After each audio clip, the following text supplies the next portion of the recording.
This session we're going to talk with Al Bielek about being Al Bielek. And the best place to start was his very first memories. When he was a young child, I believe, Al, during Christmas? Is that your first memory? Christmas of 1927. 1927. I was sitting, I presume would be the right way to put it, as a baby about 9 months old, on Mother's grand piano. She was a musician. And for this Christmas party, which was in Jamaica, New York, quite a few relatives were invited and friends, and were exchanging presents of various kinds. And there was a little Christmas tree, one of these things that it's about 18 inches high on top of the grand piano. It was taller than I was. What was your mother's name? Albertina Henrietta Kirchhoff's maiden name, Bielek married name. Mm-hmm. And what was your dad's name? Arthur E. Bielek, Arthur Ernest Bielek.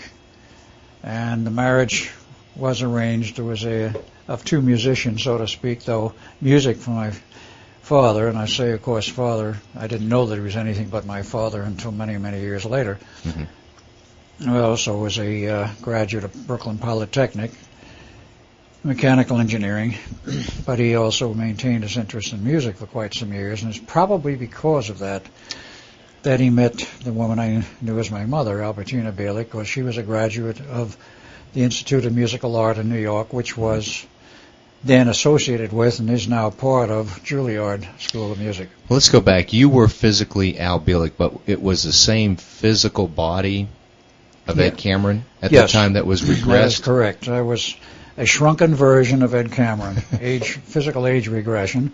People throw up their hands when they hear this, but I've seen it happen to many people.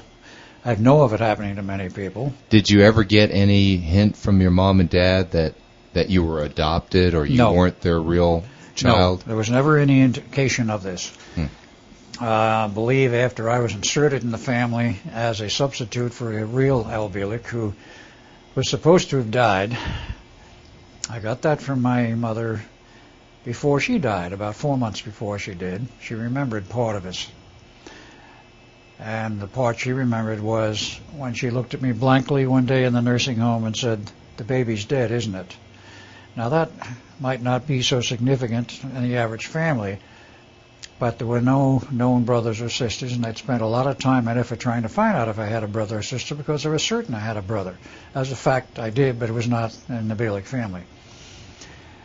And she denied, they all denied, the whole family denied they ever had a brother or sister. I was an only. However... are you saying that the baby that they had actually died? I don't and you know were as replaced. A fact that the baby actually died. That was the story which I was given, and that was apparently what my legal mother remembered. Now, the baby obviously got sick and disappeared into the hospital, was taken care of, or something happened there, and they reported back to mother that the baby had died. And they went looking for a substitute, and apparently there was a substitute available as an adoption, and that was me. Very neatly and adroitly arranged, of course, with various people, and of course everybody got a brainwashing later to make sure they didn't remember any part of this whole procedure. Yeah, what was the physical way that they brainwashed you, though? Was it that the drug they injected in you, or was it some other process? How did they do that? That is still largely an unknown. There are drugs which will wipe your memory. But how do you select what memory to wipe? Well, in my case, as Ed Cameron, they wanted to wipe everything. So that wasn't so difficult to do. They wanted to totally wipe the board of any memory of Ed Cameron so that after his age regressed and grew back up as Al Bielek, having been plugged in the family, all I would remember was that I was Al Bielek. When I was old enough to know my name and know the usual things a kid learns. And so you don't remember the exact process they used to wipe your memory out? Other than the one shot and the fact that the electronics alone might have done that, I'm not sure. That I cannot answer with any certainty. Okay. Now, one of the discrepancies that turned up, and it didn't, let us say, poke its nose up, wave a flag at me until decades later, at that first memory of the Christmas party in 1927 of the Bieleks, there were all these people around. Of course, I learned later who they were, but they were all talking.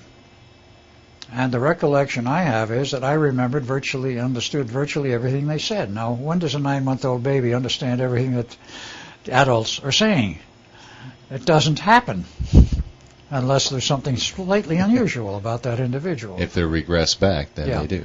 So you understood the whole, but you obviously I you understood could not. nearly everything, but there were blanks. But you couldn't speak it though. No, I couldn't speak then. Okay. I was able to speak much earlier than the 2 years plus when I was caught one day talking into one of these toy telephones, which is a kid's toy, by my father, when I didn't want anybody to know that I understood the language and could talk but didn't feel like talking.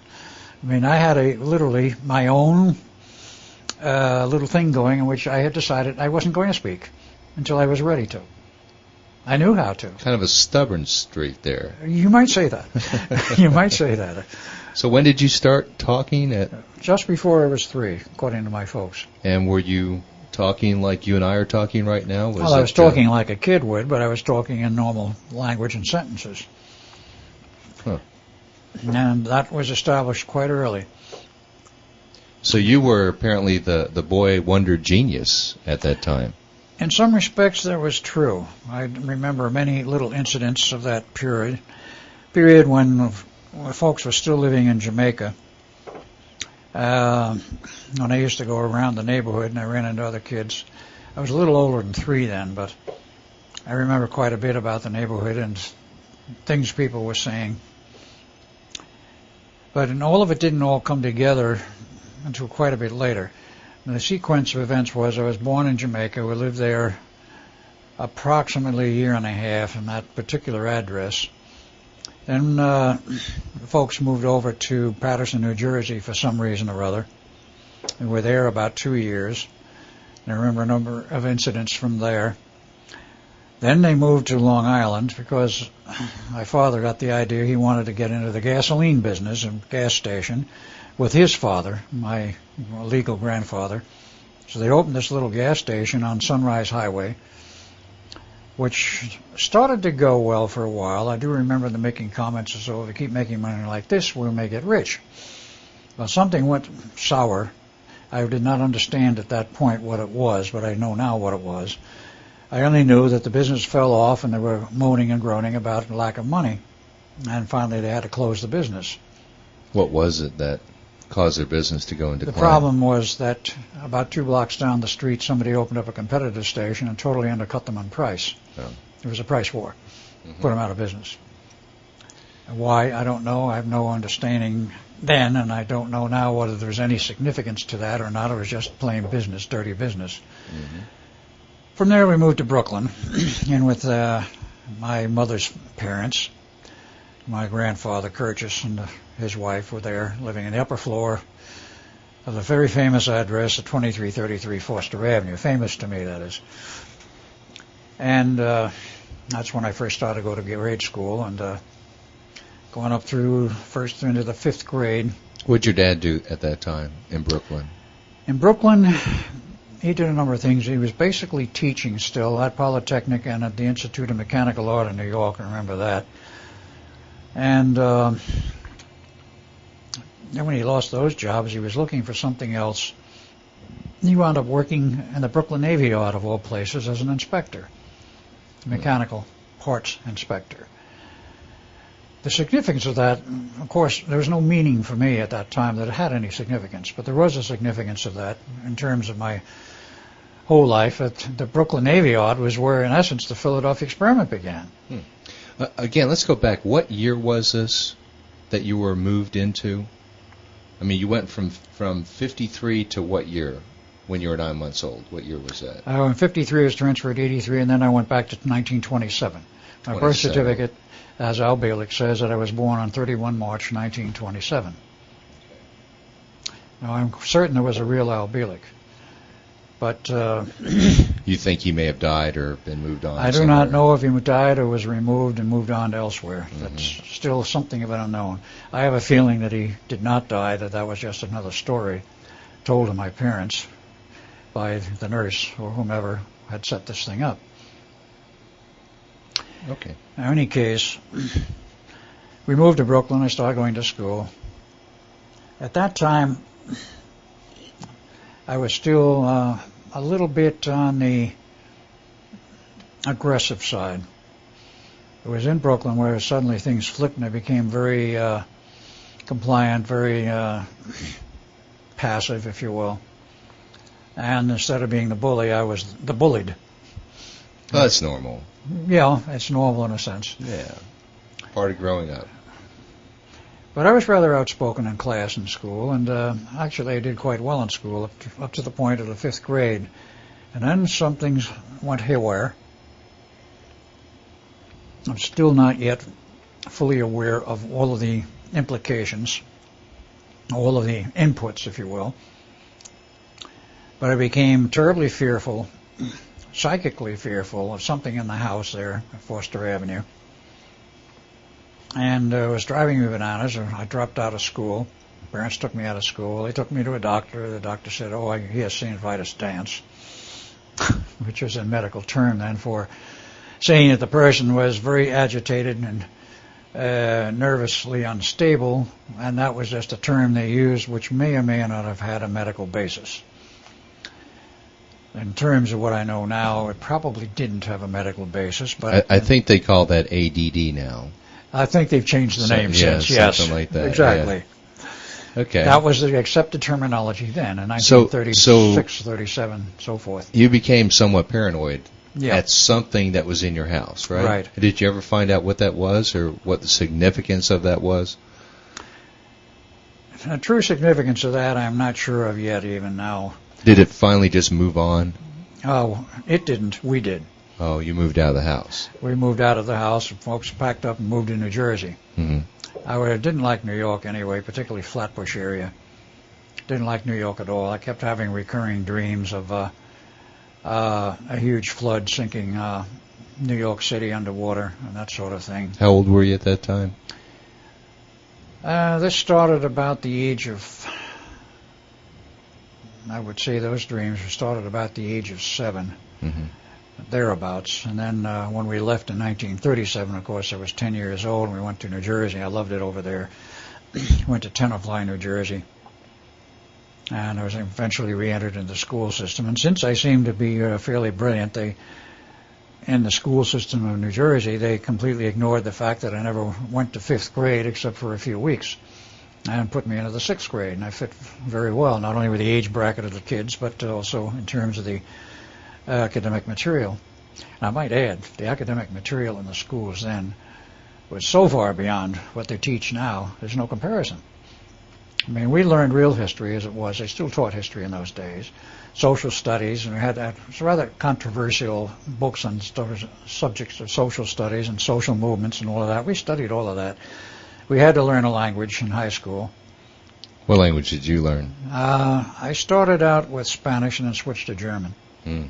I never really mastered either one. Okay, so you went through high school? Just jumping ahead here. Okay. We moved to Tenafly, New Jersey, and I went through the grade school and into junior high there, because they did have the 633 system in New Jersey. And in the middle of junior high, the folks decided to move from there to Tenafly to Nutley, New Jersey, which is more built up. And, of course, I went to school there. I was considered, in those days, in Nutley, in junior high and elsewhere, I had some various names I was called, but one of them, which I remember stuck, was I was called, quote, the walking encyclopedia, unquote, even then. And was considered fairly brilliant. I was also fairly weak at that time physically, so I was continuing to be occasionally bullied. But aside from that, I was doing quite well in school. And we remained, let's see, sequence of events was we went to Nutley, I went to one house on the east side of the town, which was right across the street from the park. That was on 21 High Street. And after the war was over, World War II, and I came back from the Navy, was sometime shortly after that, because my mother was still teaching piano, doing well at it, and father was doing various things. He finally left the Navy Yard. He was working at various industrial companies around New Jersey. They moved and bought a house. They were renting there at 21 High Street. They bought a house at 359 High Street on the other side of town. And that house was where I lived until I left the East Coast. And that was all right, that house. But it was interesting that in that period of time, I developed an aversion to the usual assignments of homework, which was very common then. I don't know what they do now, but at that time there was lots of homework to take home, 2 or 3 hours a night. And I got very upset about it, and cussing up and down. My parents got tired of my getting upset about it. They pulled me out of Nutley High School and put me in Bloomfield Vocational High School. Oh, I was pissed over that. I was really upset.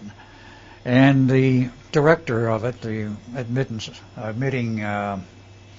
vice principal, thought I was going to be another one of the problem kids, because that school was filled up with nothing but problem kids of one kind or another. Most of them being misplaced something or others, misplaced criminals to be, misplaced from one thing or another, none of them having very much brains. A few they did. And they soon found out that I was definitely one of the brains in the school. So I got along with everybody at that point, and I went through radio school. I did a number of things. They had various different setups there in the vocational thing. I graduated. Actually, I didn't graduate from there until after the war was over, because I was pulled out to go in the Navy when the war was still on, but I came back afterwards. They gave me a QED. What'd you do in the Navy? Electronics. I was an electronic technician. I went to the Navy school. I was the only one in the entire high school in Nutley, New Jersey. Wait a minute, was it Nutley or was it in Bloomfield? It's Bloomfield where I took the test. During the war years, they were looking for people who had aptitude in electronics to be part of the electronics schools founded by a Navy Captain Eddy. There was a man who got quite a lot of notoriety, good notoriety at that time, for the fact that he was something of a genius in electronics himself. And he set up the electronics training schools for the Navy, starting at the Chicago Pier in Chicago. And, of course, the training schools were all around Chicago at that time. And he set up a standardized test, which went not only through the Navy, it went into the schools literally all over the United States. Anyone who thinks they might have an aptitude for electronics and might be interested in a career in the Navy or something like that is welcome to take this test. And you took it. And I took it. I was the only one that passed it in the whole school. I thought some of the others would pass, but nobody else did. Wow. And it was a fairly stiff test. Now, I'm assuming you more than passed it. You probably aced it. Probably, but I was never told. I was not given a score. Okay. Is that what gets you into the Navy? That's what got me into the Navy, because when I was drafted, most of the people in the draft at that time in 45 were going to the Army. Mm-hmm. A few were pulled out and selected for the Marine Corps. A few were pulled out and selected for the Navy. How old were you, though? 1945, 18. Mm. But you hadn't graduated high school yet? No, and I got my notice from the draft board, greetings, report for your draft. So I had to go. And I had this letter. I went back to the Navy and I said, look, I've passed the SETI test. Here's a letter. I'm being drafted. I want to go in the Navy. What do I do about it? I said, is there anything you can do to help? He said, well, yes, there is. We can give you a letter of directed assignment, which says, to the draft board, we request that you assign this person to the Navy and because he passed this test for the electronic schools and so forth. They looked at it and said, no problem. So I went in the Navy. I went to the electronic schools. So how many years were you actually in the Navy? A little over 1 year. See, I went in June of 1945, and of course the war ended in August of 45. And well, they didn't need you anymore. They didn't need me anymore. Then was the big quandary on the part of the Navy. What do you do with these kids, all these guys that we got lined up for electronic schools? The war's over. There was a lot of pressure went on the Navy, from what I understand, from the Congress and the Senate. Now, who put the pressure on, I don't know, but that the Navy had taken these people in for these electronic schools. you will finish up their schooling. They will be allowed to complete their schooling, and will be encouraged to re-enlist, of course. When they were drafted, you would theoretically could be dumped right out, but you would be encouraged to enlist for a fixed period of time in the Navy. The minimum period at that time was 2 years. Now it's 6. You can't do less than 6 typically. You know what's coming to mind right now, and we're going to stay with your storyline, but here we are, 1945, and at that time, there's Ed Cameron and Al Bielek. That's right. They're both coexisting at the same time. And both in the Navy. And both in the Navy. And what happens if the two of you ever met each other? Because you weren't too far apart, really. No, we weren't. Now, that's one of the interesting problems and one of the interesting conundrums and one of the serious problems, actually, of anybody involved in a parallel existence like that in the same reality. Or if they travel in time and one comes back, as I did, what happens, if you meet each other? Well, there's a lot of theory on this, but what I remember of the theory and what I have been able to put together, and this is partly conjecture and partly the theory, if you meet yourself at a given point of time, and there was a difference here, of course, there was an older Cameron body, which of course was made younger, so I don't know if the whole thing would apply, but theory says that if you meet yourself, one or both of you may snuff out of existence. Mm-hmm. And there's also a phasing problem in here which enters into it in certain eras and certain time phases, and I think this has to do with the biorhythms of the Earth. It is quite possible nothing will happen. Nothing will happen if you don't touch physically anyway. You can literally stand there this close and talk with each other. It might not be a good thing to do. But if you touch each other, that's where you would have the problem, because then you are closing physically a loop through time. Mm-hmm. If you're standing there talking with each other, you're not physically closing that loop. It's when you make physical contact is where the problem can erupt. And this really leads to another question in my mind, and that is, if they wanted you gone, why go through all that trouble and all that risk of regressing you back and finding a new family? Why not just take you out? There was a very good reason for that. And this gets back to what I learned later on in the recovery of my memories and the Montauk Project and what turned up in the Montauk Project. There was a very good reason why they had to keep me alive. There was a very good reason why they had to keep Duncan alive. It was the fact that we had gone through time. We were part of the time loop problem involving the Eldridge. We'd gone up to 83. Then we came back on the Eldridge to 43. Duncan jumped overboard before the, shall we say, the mist dropped and the ship was fully physically reinstalled in that era of 1943 on the 12th of August. He jumped overboard and went back to the future. But he was still part of the loop problem, meaning we're going from 43 to 83 back to 43, and as I remained physically.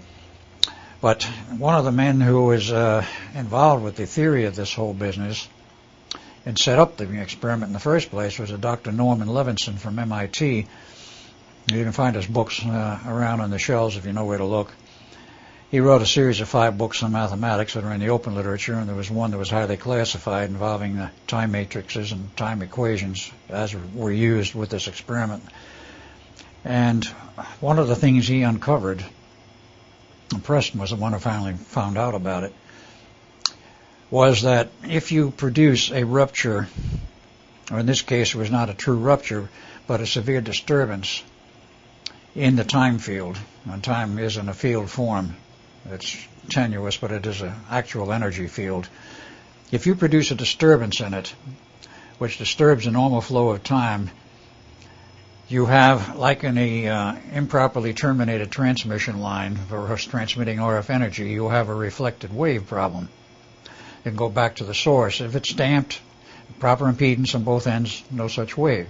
But if you disrupt the time field, as was done with the whole problem with the Eldridge, you can create a backward wave. You can have problems, but you also, that was taken care of at another time in 1963, but you also have a problem that either end, there's a taper-off period, and so the past doesn't really matter, but the forward point from 83 to 2003 will take another 20 years before it's fully stable again of itself and remain self-stable. And this requires damping. For reasons I still don't understand, it was concluded that Duncan and I, and Dr. von Neumann, for reasons of his own, at least the three of us, were involved in that damping process and had to be kept alive till the year 2003, no matter what. So guess what? Von Neumann's still alive. Duncan, of course, is alive, but in another body. But since it's from the same father, he's continued the genetic line. So you say no matter what, you have to be kept alive at least till 2003. Right. But what if, say, today we get through with this interview, you walk outside, you drive in your car, and you accidentally wreck and die? What would happen to the time fields? And why don't they do something to prevent you from even being able to risk the possibility of death? Well, in a sense, the question you're asking is answered. In another sense, it's not. I have been, shall we say, by various means, kept out of harm's way from major accidents through my life. I've had one or two minor car accidents which were meaningless. I was on a airline that's now defunct, which flew out of Atlanta. Eastern. Eastern? No, newer than that. One of the smaller feeder ones. ValueJet? Yes. ValueJet. Lost the plane in the swamp in Florida. That was ValueJet. I had been on that plane at least twice before that accident. Nefarious flights. I remember each time we got on the plane, it had a problem. One time they had to stop and fix something. The second time they had to stay in the tarmac almost an hour while they changed an oil filter. And there was no problem after that. And I thought about this. At least the guys are fixing the problems. But there was that time, of course, when that came down and there, which, of course, wasn't a problem which was artificially induced. It was not a natural problem. Are you saying you're protected? Yes. By what or by whom, sometimes I don't know. There are other times when car accidents should have happened in front of me, and they didn't. I've seen this more than once. There was an even stranger one. Of course, everybody's heard about Flight 800. Oh, yeah. I was flying out of New York that night, that afternoon, actually, on TWA, out of LaGuardia, from a plane from there back to down here in Atlanta. And I got on the plane. I literally scan the planes when I get on because of the number of things I've seen happen. Is this plane safe? Is this going to have any problems? No, this plane's all right. I got on the plane. I sat down and started getting this uneasy feeling. I said, something's wrong. Something's going on. I don't know what it is. And I looked around, didn't see anything unusual, and the plane was running a little late. I happened to look out the window to my right, and over in another bay, there was a lineup of several 747s. And I looked over there, and I said, one of those 747s, or a 747, is going to be a problem. That night, TWA 800 came down. So you were actually at the airport? Yes, I was at the same airport. Wow. At the same airline. And you just had a strange feeling? Yeah. Very odd. You know, that really opens up a whole new area to this conversation, which unfortunately we don't have a lot of information on. All we can do is try to piece it together for ourselves. Yeah, that's true. Mm-hmm. But the other aspect is that, I am kept out of trouble. So has Duncan been kept out of trouble. Excuse me, Von Neumann has been kept out of a lot of trouble. He's kept alive by various means. He's almost 100 now. And the last time I saw him 2 years ago, he was not in good shape. But he has something working for him because when his physical condition deteriorates enough, he takes a trip over to Europe for a month or two in the summer and comes back like a renewed man. I've seen it happen. When's the last time you saw Dr. Von Neumann? About 2 years ago. Oh. Two and a half. How did he look? Old, gray, almost no hair left. Quite literally down on the mouth, but he's been through one hell of a mill. And, of course, in the last few years, they've instituted on him an altered ego, an altered personality, if you will, so complete. The first time I went to see him, when I finally found out who he was and where he was, after about an hour and a half of conversation, 2 hours of conversation, where he's spieling out to me all of his exploits as a surplus property dealer in New York, dealing with all of the companies in Cortlandt Street and all the other places. Every name he put up was right because I had been there. And the companies, all of this. Went on through this whole spiel as Howard Decker. There is a history of a Howard Decker as an electronics surplus purchaser and buyer and seller. But you're saying that's an implanted memory then? It is an implanted memory, but there also was a real Howard Decker. But this man I was talking with was not Howard Decker, but he had that memory. Very complete. Finally I stopped and says, Howard, do you remember the Philadelphia experiment? Never heard of it. Howard, do you remember me? Yes, but I don't know where from. Eventually, when he made trips to Long Island, because he had a car and he was able to drive then, this was in the earlier phases when I first met him, he would drive to Long Island. As soon as he got out of that area, there was some kind of an electronic field set up there to keep him locked into the altered ego, the altered personality. He'd drive to Long Island, he'd suddenly remember who he was, go look up Preston Nichols, whom he knew very well from the Montauk Project, and he'd get on the phone sometimes trying to find me. In fact, that was one of the strangest aspects, which I will tell later, about how I learned about von Neumann and how that memory of him came back and what happened when it came back. Well, I tell you what, though, just to keep in line with our story of the story of Al Bielek, I sort of vectored you off of the part where you were just got back from the war. Right. So let's bring it back to there and then go forward. All right. I just came back from the war. In my Navy uniform, my rank, I might add, was slightly lesser than it had been previously. It was aviation electronics mate specialist, 3rd class, because I went into aviation electronics, went through the Ward Island Technical School for the aviation electronics, and their radar and all of that stuff. And then, what did you actually do while you were serving in the Navy? I didn't do a damn thing except go to school. That's a pretty good deal. It was a good deal. Wow. And it came the end of the schooling on Ward Island. We had a big spiel one day, a big public meeting of all of the students there, where there's various people saying all of those wonderful things about the future, and this is the last era of mortals and all of this and so on. And then, of course, the pitch was from somebody else, why don't you join up for the Navy for another year? You can take a 1-year hitch, you can take a 2-year hitch, you don't have to go the full 6 and all of this. They were desperate to keep people in the Navy at that time. I thought about it and I finally said, no, when I get out, I want to get out clean. It was not required then that you were automatically a member of the reserves. See, after I think about 49, they made it mandatory. You are a reservist when you leave active service. That goes on for the rest of your life practically until at least 20 years are up. I avoided that. Friends of mine who went through a year after me wound up in the reserves. But I got out and stayed out. And did you go back to that trade school? No, high school, I didn't. What did you do after that? Eventually I went back and I started my own business. And partly out of despair and partly out of other factors. And it didn't go well at all, running a radio TV service business and then trying to do some sales. The whole thing collapsed.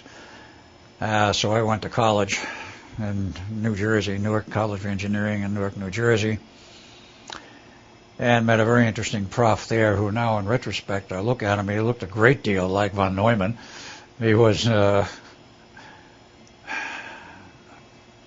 was born in this country, but he had origins and family history out of Europe. Very, very nice guy. He encouraged me to continue on with my schooling and so forth, and he recognized the fact that I had abilities beyond the usual, I'll put it that way. But I wasn't at a point yet where I was exploiting them at all. So I went to school in Newark. I went for a couple of sessions. Then I decided that I would join a company as a field engineer. My business had failed. I needed an income. And I tried one or two things I didn't like. I wound up working for Curtiss-Wright Corporation out of New Jersey, running a flight simulator school. We trained in operating the flight simulators. They were building flight simulators for the Air Force and the Navy also, but they were building something more advanced than the Link trainer, which you've never heard of, but it was an old mechanical type of pilot trainer, which Curtiss-Wright and certain people within the organization who formed the company thought of doing it by purely electronic means and doing a much better job of simulation than the old Link trainer, which they did, and the Air Force loved it, and so did everybody else, including commercial pilots who flew on it. They started building large simulators. The last one I saw before I left the company was a simulator for the B-52, and it was a monster, because in those days everything was still tubes. It wasn't solid state.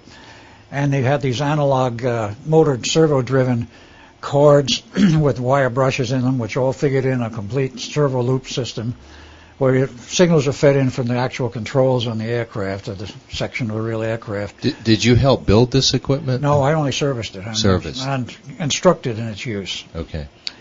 But it was very interesting equipment, a very complex monsters. You can build them much smaller now, but it got me out and around the country in the field, and then finally I decided, got this bug, I got to go to California. So I dropped everything, quit, and moved to California in 1954. And arrived in Hollywood. No, I didn't arrive in Hollywood. I arrived in Pasadena, California. Stayed in Hawaii for a while, looked around, finally moved into a boarding house in Hollywood. And looked for work as a technician, and I wound up working for North American Aviation. I had an offer from Hughes Aircraft in their instrumentation department, repairing all of their internal instrumentation, meters and whatnot, electronic test equipment. In retrospect, I would have probably done much better if I had gone with them, because not only the company, but I would have learned a trade which is good to this day. But I didn't. So I went back to school, and eventually I wound up getting out of the technician business and wound up being an engineer, and that was in 1958. I remained as an engineer, consulting engineer, traveling all over the country from 1958 to 88. And during that period I met an awful lot of interesting people and a lot of interesting engineers. The really interesting engineers that had things to talk about and to say were those who were consultants, because they also were all over the country, had talked with a lot of people in various companies, and it was then that I started to get interested in UFOs and the cover-up and the conspiracies that were going on and what's going on certain areas and behind the scenes, and I started to get some of the weirdest inputs from people who had actually been involved in some of these things, or directly on the periphery, or knew the secret projects of certain companies and what they were doing behind the closed doors, so to speak. I began to get an aspect of the cover-up that was going on, not only in the UFO field, but in a lot of other areas, which eventually put me in good stead, and I met some interesting people eventually from the military who apprised me of certain projects. Now, my interests were, of course, not only just UFOs at that time. I had an enormous interest in sci-fi ever since I was a kid. Of course, there were a lot of good sci-fi books, magazines, and such were written. I read them all. And then it expanded into the metaphysical area. And then I read this famous book put out by these two, I think Bulgarian, no, they were Russian writers. Secrets Behind the Iron Curtain, I think was the title, dealing with the psionic and psychic research and development sponsored by the Soviet government. Real hardcore stuff. And I read that book, and I was really fascinated by it. I said, here's the Soviet government doing things like this. Why isn't our government doing this sort of thing? Then I ran into an engineer at one of our projects. It happened to be at ITT Corporation in Corinth, Mississippi, where I was down there for almost a year. And I brought this subject up to him because he was ex-Air Force. And he alluded to the fact he'd been involved in quite a few projects that he didn't really want to talk about. And he knew a lot of other generals, and he says, you know how things are decided in the Air Force? He says, no. He says, everybody goes out and plays a round or two of golf, and that's where the things get decided. And I said, well, that's very interesting. And I told him about this book. He looked at me, When after I said, why isn't the U.S. doing this sort of thing? He says, you don't think we are? I says, I've never seen any evidence of it. He says, what I'm about to tell you, you never heard. And you will never trace it to me or repeat my name in connection with it. Okay. He says, in 1940, there was a problem. And that problem was resolving around the fact that the intelligence community couldn't trace certain things that were going on. And the normal means of intelligence at that time was quite incapable of handling it. And Harry Bennett was the principal advisor to President Roosevelt at that time. And of course, much more can be added after I finish the story, but this is what I learned at that time. And he said, somebody finally suggested to Harry Bennett, he says, oh, you can't find out through the normal channels. Why don't you hire a bunch of psychics? Maybe they can find out what's going on. Harry Bennett liked the idea. He was open-minded. He went to Roosevelt. Roosevelt was open-minded. He liked the idea. And he says, oh, gee, go ahead, Harry, try it. This is what I was told by this ex-military man. He said they hired a bunch of psychics to try and do a certain kind of espionage and viewing. I didn't use the term remote viewing then, but that was what they were doing. And to see if they could find out what was going on that they couldn't find out otherwise, and it seemed to be successful. So he said they formed a complete organization, moved it into an abandoned warehouse in Virginia, which was marked outside the Property U.S. Government, number 1, and number 2, abandoned building, dangerous, don't enter, and so forth. And they housed this group, which was called the Psych Corps, and exists to this day, in this group. And it was started in 1940. And he says, I can tell you, that's a real organization, and they know what they're doing. And it's a 5 years hand-on training program. He said, when they get done with them, he says, they know what they're doing. And he said, we have done just as much as the Russians, if not more. And he says, there's a little war going on between us and the Russians about spying psychically. This out of the mouth of an ex-Air Force man. And I thought, literally, I was dumbfounded. Do you recall what that thing was that was going on that Roosevelt wanted to know about? Yes, I know now what it was. What was it? There was a group of aliens who had contacted Roosevelt, and he had contact with as a result of the meeting with Nikola Tesla in 1933-34, at the time when Tesla was named director of the Philadelphia experiment. And as I understand the story, what transpired was that Tesla had been making contact on a very regular basis with extraterrestrials off-planet through his equipment, which literally he had designed and built.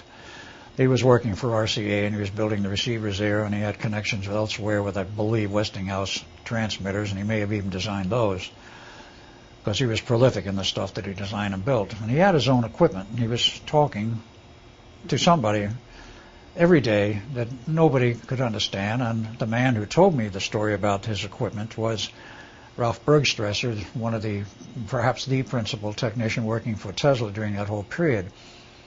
But what happened was that Tesla, in his conversations with Roosevelt at the time when he was made the director of the Philadelphia experiment, of course wasn't called that then, he was discussing what he was doing, because Roosevelt asked him. He says, oh, I'm doing this and this sort of work, and I said, oh yeah, I've been communicating with some people who are from off-planet. Oh, what is this all about? And I told him, I said, well, it sounds interesting. Do you think possibly I could talk with any of these people? He says, oh, I'm sure it could be arranged. Come down to my lab sometime and we'll see what we can do. Are you talking about Roosevelt now? Franklin Delano Roosevelt, President of the United States, yes. He went to Tesla's lab? Yes. And apparently was able to hear these conversations and, in a manner, talk with them. How this was arranged. Oh, through some electromechanical means that Tesla had he talked built. Directly into the microphone, but now who understood who, that I don't know. Mm-hmm. But he was convinced it was real. And he asked Tesla, he says, is it possible I could meet these people? And he says, that could probably be arranged. Tesla didn't commit himself outright, but when he asked Roosevelt, well, why are you so interested? And he says, well, the United States is in one terrible depression. And he says, I'm looking for a way to get out of it. He says, if these guys can help, he says, if they're from off-planet, they probably have technology which we don't have, and it might help us. So Tesla thought it was a good idea. and made whatever arrangements were to be made. And it was arranged that Roosevelt would take one of his famous trips to sea, and on one of the ships, probably an aircraft carrier, would meet these people, which he did. Now, he talked, apparently, from what I understand, with 2 or 3 groups. And he did meet, apparently, face-to-face, 2 different groups. One was the Palladians, and the other was this secondary group called the Kondrashkin, which we later nicknamed the K Group. Was this on an aircraft carrier? I believe it was on an aircraft carrier. I don't know the details for sure, but I would assume that because they could bring a ship down and land it on the deck of a carrier out in the middle of the sea and nobody would know anything, because in those days, no radar, no satellites, and not all that great radio communications. So in the dead of night, nobody's going to see anything except who's on that ship. And, of course, those personnel would be sworn to secrecy. So Roosevelt got a pitch from a Palladian group, and he got a pitch from the K Group. For reasons of his own, he liked what the K Group offered better, so he says, I will accept your offer of help, and so forth. So they came in and apparently, allegedly, worked with the group for some period of time through the White House, whoever he appointed. And in 1938, they came up with a proposal for building a whole new industry in the United States, which they said would definitely get you out of the Depression. And what was that industry? Atomic industry, atomic energy, before we had any. So in 1939, speaking historically, that was when the first splitting of the atom was officially announced. The splitting of uranium by the Fermis, I believe, in Italy. But this was in 1938. See, that's interesting, because I always thought our first contact was with the aliens in Roswell. No. But you're saying we had it way before then. Way before. The earliest first contact goes back to 1908. Wow. That's another story. Yeah. But and what I'm trying to figure out, though, is you said that the reason for Roosevelt to use remote viewing was well, I haven't gotten to that point yet. Okay, the issue. I have to give you the rest of the story, and then you'll see what the issue was. Okay. The reason. Well, first of all, Roosevelt was all in favor of it. The military was in favor of it, and so forth. And they offered this industry. And Roosevelt approved of the idea. Then he went to the military advisors, as he goes to all of his advisors. The military advisors consider it, and they say to Roosevelt, thumbs down. Why? He says, look, we don't know that they're going to give us everything they know. They may hold something back on us. And he says, with something like this where we still don't know what it may all involve, he said they could put themselves in a position of being able to control us. Who is the K Group again? Kondrashkin. I don't even know where they're from. Is it the Draco people? No, it's not Draco. We're separate. Kondrashkin. Kondrashkin, yeah. That's the name I was given. Okay. Duncan remembers the name for some reason also. Mm-hmm. But so Roosevelt ultimately turned them down. And he says, well, they said to Roosevelt, says, if you don't want our proposition, that's okay. He said, there's nothing else we can do, and they disappeared into the woodwork. I mean, they just vanished. Well, the intelligence community at that point was very concerned about a bunch of aliens running around on Earth in the United States or wherever they may be. How do we find them? Are they still here or did they leave? They pose a potential threat. Well, Roosevelt agreed, and none of the intelligence people who tried to find out where they had gone could find out anything, whatever. I mean, they literally disappeared off the face of the Earth. Maybe they did actually take off. I don't know the answer to that. But it's because of that literally the suggestion when it was made to Harry Bennett about using psychics, that's when they latched on the idea of using psychics for espionage and for remote viewing. And, of course, that program took very well as a result of this K Group problem where they couldn't find them. And whether they ever found them after that or not, I don't know. But the thing was established quite well that you can use psychics properly trained for espionage, for, as they originally viewed it at that time and proved it, they could start a fire in a filing cabinet 3,000 miles away and burn up somebody's records. And they were trying to entice them into doing more overt actions than that, like namely psychically killing at a distance. And what I understand, the Psych Corps says, we won't do that. You already got your own people to do that. We won't do it. We want to have no part in that. Oh, well, if you listen to any of the remote viewers on the radio today, they'll say that there's no way you can psychically influence, I believe that's what they call it, another. Oh, boy, tell me another one, huh? Really? Well, I mean, do you have first-hand experience? Of course you can. There was another program, I say a government program, I mean, many years later, back in the period around 1966 to 69, of which a movie was made. The movie was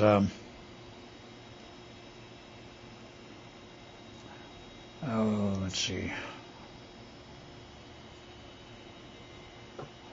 Operation Dreamscape. Dreamscape was the name of the movie. Mm-hmm. It mimicked and told the story of a real project called Operation Dreamscan. Dreamscan was a continuation, you might say, in the way of research in terms of what you could do psychically, in terms of a more physical effect. The theory of that movie, and of course of the actual operation, was that if you could psychically project yourself, speaking astrally or however, into another person's dreams during their normal dream state and kill them in the dream, they'd die physically. And there would be no trace of how they died. It'd be just like a heart attack at night. Exactly. That program existed for 3 years. And one of the principal targets of that program was President Jimmy Carter. A target? Yes, because they were trying to force him through the dream operations, not to kill him. That wasn't the purpose. The idea was to force him, or let us say coerce him, into signing a test ban treaty and a missile ban treaty with Russia at that time. He was close to it, then he suddenly backed out. As I remember historically, he suddenly turned us around and refused to have any further part of it. And it was at that time that the operation was uncovered. And as I understand it, certain people advised the president of what was going on, and he looked into it and found out, and he shut the whole operation down, bang, like that, had it disbanded, and it has never been resumed. But that was an extension of what you can do psychically to somebody. Yes, you can have some very powerful effects on people if you know how to manipulate, let's say, their innermost workings or innermost soul, whatever you want to call it. There are ways of affecting their energetic bodies. This is an interesting take on why this group was disbanded. This is the, I guess, the psychics that did remote viewing. Is that who you're talking about? That group was never disbanded. They kept right on going, but they... The remote viewing group. Well, all the people that get interviewed on the radio say it's been disbanded, and that's what they all say, and that it was disbanded because I guess the people in Congress would have a hard time explaining. Politically, it wasn't the right thing to do, so they just disbanded it. Politically, it wasn't the right thing to do. Well, let us say, in terms of today's parlance, it might not have been politically correct to admit to such an operation, but believe me, it is still ongoing. That's what I can't believe that if there's something that effective, they would just let it go. And there are many other levels now of, let us say, psychic operations ongoing, which have nothing to do other than the fact that they use similar techniques with the original Psych Corps. This original Psych Corps still exists, but you also have had set up Army remote viewers with Army training schools. Skip Atwater was the chief instructor, and he's now head of the Monroe Institute, technical director. He's not the head of the institute. Are you saying there's more than just the Army remote viewers? Oh, yeah. Several others? Oh, yeah. And the CIA's denied that it ever worked. They've got their own group. Right. NSA has their own little group, and there's probably groups we never heard of. I'm sure. Let's get back, because we sort of took another left turn here. All right. We're back in California. I think you said you're there till '88, working with the California North American Aviation Company. Oh, that wasn't in '88. No. North American Aviation was back when I originally went there in '54. Okay, '54. So, so now let's go. We're in California. What is the next significant thing that happens to you after 54? Next significant thing was... Well, I know you talked to this military man, and he started... That was much later. Okay. But at that time... But prior to that, had you been involved in anything strange? Or are we getting to that? Okay, let's... Not directly. In 1955, I had changed jobs. I decided I liked the idea of going back to being a field engineer, and there was an offer in the works and an advertisement. I went down and talked with the company, and I was hired on the spot to be a field engineer for Hoffman Electronics, which had Navy contracts for some of the equipment they were building. Plus, you go to their school and learn the equipment, and you go out and be a field rep for them, install equipment, maintain it, and write reports on its performance or lack of performance, and so on. And I wound up assigned to Pearl Harbor, the Navy Yard in Pearl Harbor, Hawaii. I was there over a year. And so I go over there, and eventually I got a beachside apartment.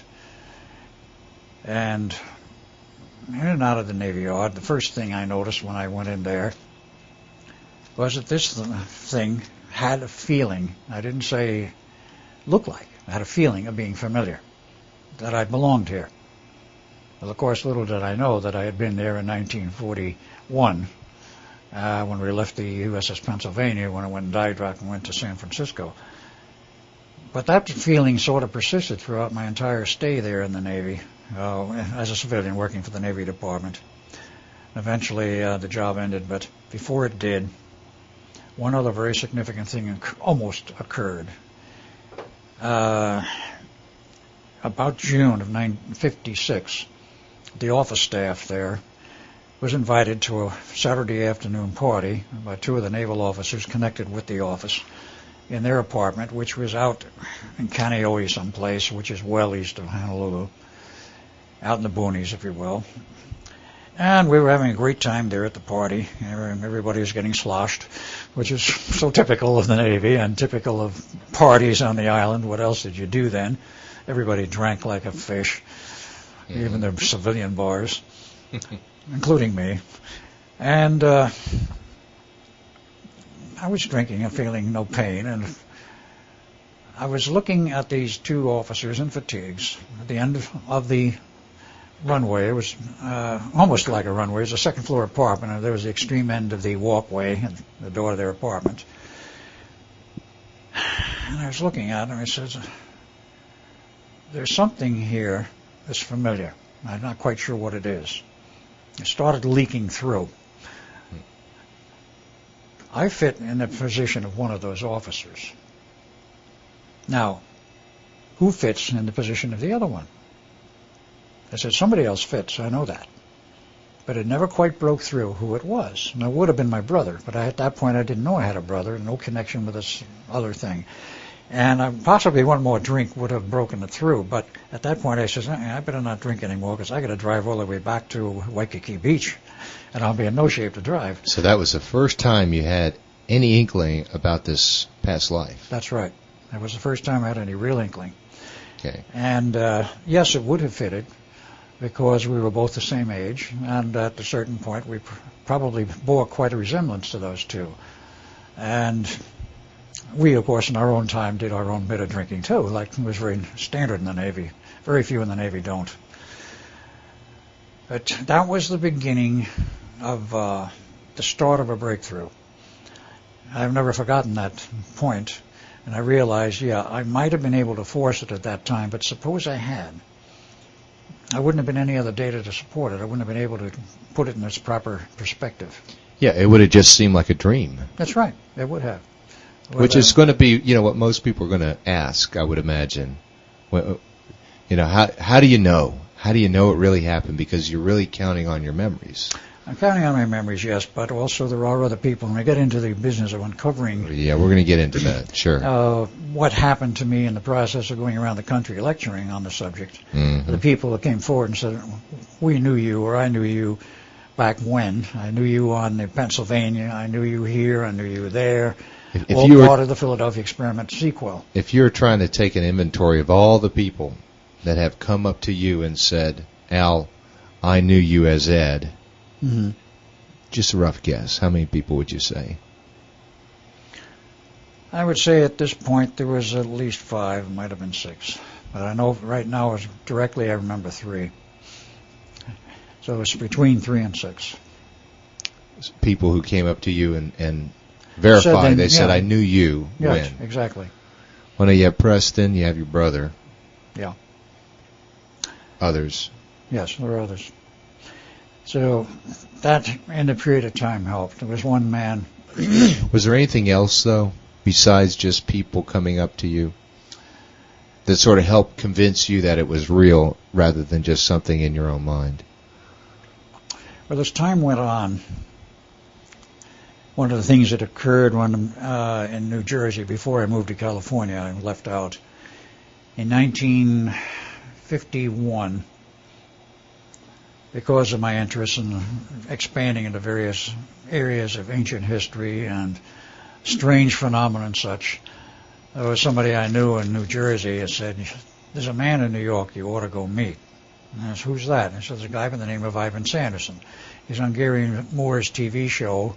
He's written a number of books, and we think he's British, but you really should go and visit with him and see him." He said, "He may be of some interest to you and he might be of some help to you." So, okay, I called him up, got his phone number, went over there, visited with him and his wife in his little apartment in New York and then 45th Street off Broadway, and went out that night to one of his favorite restaurants, which he used to do radio talk shows even from that restaurant. And was he a radio talk show host?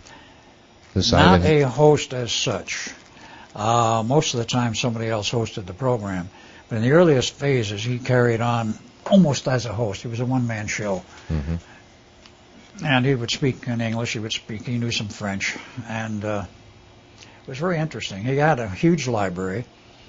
At that time, he was only living in New York. Now, when I moved in 1953, I moved to California, I lost contact with him. In 1963, one of my jobs,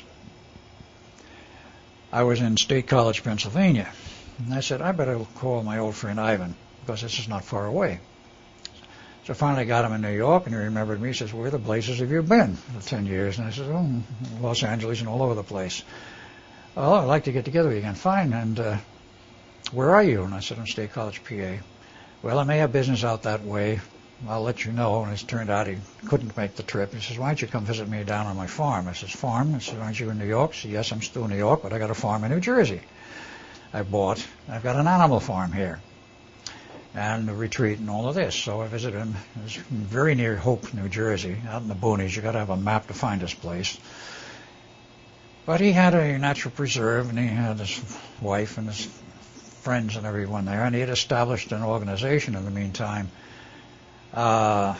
sort of an organization, loose-knit, of people interested in similar phenomena of natural occurrences, UFOs, strange phenomena of every conceivable type, ancient phenomena, ancient history. So he was sort of the ringleader for all that in New York, right? He was the ringleader in New York at that time. That is correct. And he maintained his talk shows. He maintained his apartment in New York till the day he died, because he says, "I'm not giving up the New York apartment." He says, "I'm under rent control there. For $245 a month, I got an apartment in New York that's furnished with maid service, front door service and everything else." He says, "It would cost me that to rent a room in a hotel for a weekend." So what did Ivan do to help confirm to you? He was interested in the Philadelphia experiment. Oh, he brought that up? Oh, he brought it up. And so sort of fanned my interest. I see, okay. And how did he actually know about it? I'm not sure how he learned about it exactly, other than he said in the meetings, his background, I might add, was British intelligence. He was in MI4 or maybe not MI5, but he was rather high up in British intelligence. He had his own sloop. He and his girlfriend, long since his wife, used to travel around in the Bahamas and down through that whole area on assignments for British intelligence. And 6 months before the war ended, he was ordered to return to England on one of the bombers that were being ferried over to England on a very regular basis at that time. And he says, "There ain't no way I'm going back on one of those things." He says, "Half of them are shot down even today." And so he literally jumped ship and stayed in New York till the war was over, went in hiding, came out. Everybody had a good laugh, and he stayed in New York and got on the radio talk show business with Gary Moore and then others, and then, of course, established his own reputation with a series of books, natural history and unnatural history, if you will, things which he wrote well, and the books went well. And he established his group there, and he was the head guru of the whole area. Right, so he brought the subject of the Philadelphia experiment up to you. Yes, and the reason he brought that up was that he maintained his status in British intelligence, and he remained a British citizen. He applied for American citizenship, and he was told by the State Department, no, you keep your British citizenship. It says you'll be much more valuable to us as a British citizen than as an American citizen because you have connections over there which we don't have. So we maintained that. And he went in, as he was in naval intelligence with the English, he then became very friendly with the naval intelligence in the U.S., and he used to make a lot of visits to the Pentagon. And he told me about some of them. He says, you wouldn't believe what they discuss here in the Pentagon in a closed circuit, so to speak, in the closed environment of inside the Pentagon, all about UFOs, the latest sightings, all of these things, recovered bodies, and so on. He says, it was hard to believe that these people then would go on the outside and lie and say nothing was going on. It says when you hear them on the inside, it's another matter. Well, he's a talk show guy, though. How is he even allowed to go inside the Pentagon? Because of the fact that he had the proper clearance by the State Department and from the Navy. But how did he get that clearance if he was on the air talking about this stuff? He could still hold the clearance and talk on the air, but he didn't talk about those things on the air. Okay, other things. He didn't talk about the classified stuff on the air. He knew it better than that. He started to write private files, and he had a lot of private files on this material which were not open to the public. If you joined his organization, which was founded around about 1965, the Ivan T. Sanderson Foundation, which later was changed to the name of SEATOOTH, Society for the Investigation of the Unexplained.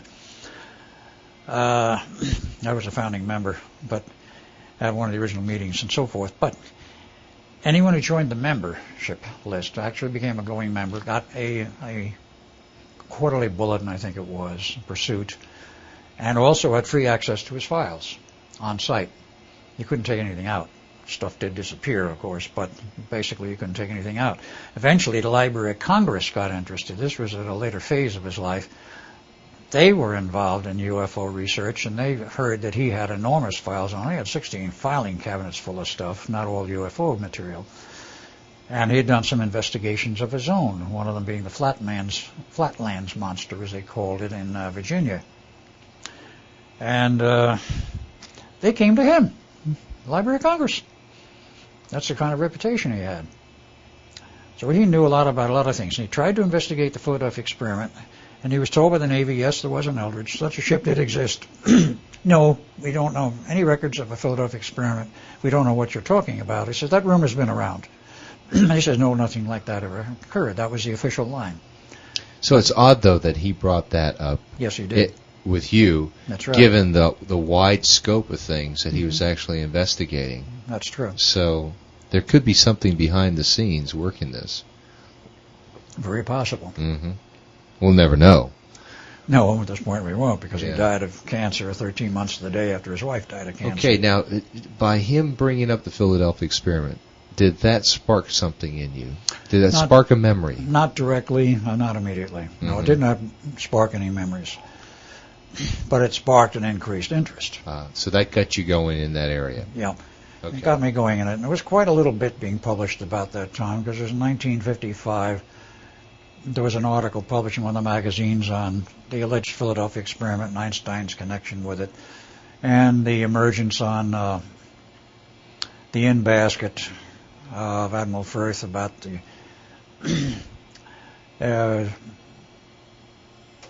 annotated notes of one of the astronomers on the case for the UFO was the title of the book, Mark Jessup. Morris K. Jessup was the real name. Mm-hmm. And that got widely circulated and started a whole flurry, which literally opened up the subject on the Philadelphia experiment wide open, and was the door and the lid could never be closed again after that. Mm-hmm. Even though the military tried to, and the Navy tried to deny all along. But on a popular level, the lid was off, and it stayed off. Morris Jessup had a fairly good reputation, and in the process of his investigation, what fanned it even further was when he got involved on the investigating committee, which was headed by Vero, had a Navy officer in it, a man by the name of George Hoover, who I did talk with. He's in not good health now, but I talked with him about his connection with it, that investigation, and what he found. And he was quite open with me on the phone. Were these private investigators, or were these investigators within our government? these people? These were private investigators, but it did have Navy people involved because the Vero Corporation at that time was commissioned to write a duplicate of this book, the annotated case for the UFO, and reproduce it and distribute it, in which they put in all of the footnotes and all of the main text of the original book and so forth. And then these people in the group committee, if you will, made their own comments, which are, I think, appended in the back part of the book. Now, nobody at that point proved that it had been a Philadelphia experiment, but the issue was raised by one of the writers. That was a man who called himself Carlos Miguel Allende. His real name was Carl Allen. That there was a Philadelphia experiment. He was a witness to it and what happened and all of the horrors connected with it. And, of course, that sparked Morris K. Jessup's interest. He spent 4 years of research. Finally decided he thought the answer to what was really going on. And on that particular day, he called a friend of his up in Dade County, Florida. He says, I'm coming over for lunch and I'm bringing my notes. The public story is that he never arrived for lunch and that he was found dead in his car the next day of carbon monoxide poisoning, i.e. a suicide, the hose through the window and that sort of routine. Find out privately from other sources many years later that isn't exactly the way it happened. Yes, he died all right of monoxide poisoning, but he was the victim. He wasn't a suicide. But he made it to his friend's place for lunch with the notes, and they discussed the whole thing. A phone call came in during that period of time, and warning Jessup that his life was in danger over the matters he was investigating. He should be very careful. And allegedly he left rather hurriedly in his own car and left the notes behind with his friend. Stopped in the park in Dade County, and this informant, because I was on a radio program in Seattle, Washington, and this guy called in on a talk show and said, I want to talk with Al off the air. He insisted it had to be off the air after the program was over. Did you talk to him? Yeah, this is what he told me. Okay. He said he told me about this aspect, and he says he went to the county park, Dade County Park, parked there, and he says, I drove past in the afternoon. He said, I didn't know whose car it was or who was in the car at that time, but I happened to notice the license plate number or something strange about it, and there were two very tall, thin people around the car, and whoever was in the car seemed to be passed out. He says, I noted it and saw something strange, and I had a feeling I better not stop. And he says the next morning, of course, was a story in the press about Morris K. Jessup committing suicide, and he said, I looked at the car and the photos of the car, and there was the same car and the same license number. He says, whatever happened to the other two I saw, I don't know. But he says, I got the strange impression that they figured that I didn't really see anything, so they didn't do anything about it. And he said, this is what I saw, and I'm telling you, and he told me this on the phone. He says, Jessup was not a suicide. Now, nobody figured properly in their right mind he was, because he was hot on the trail of this investigation. He had problems with his wife at the time and was separated from her, but he was known by his daughter, I believe it was, to be in very good spirits because he was continuing his investigations. He was not in the kind of mood that would lead to suicide. Right. So he was silenced, and of course that hit the press all over the country and what he was investigating. So, a little more heat on the fire. Sure.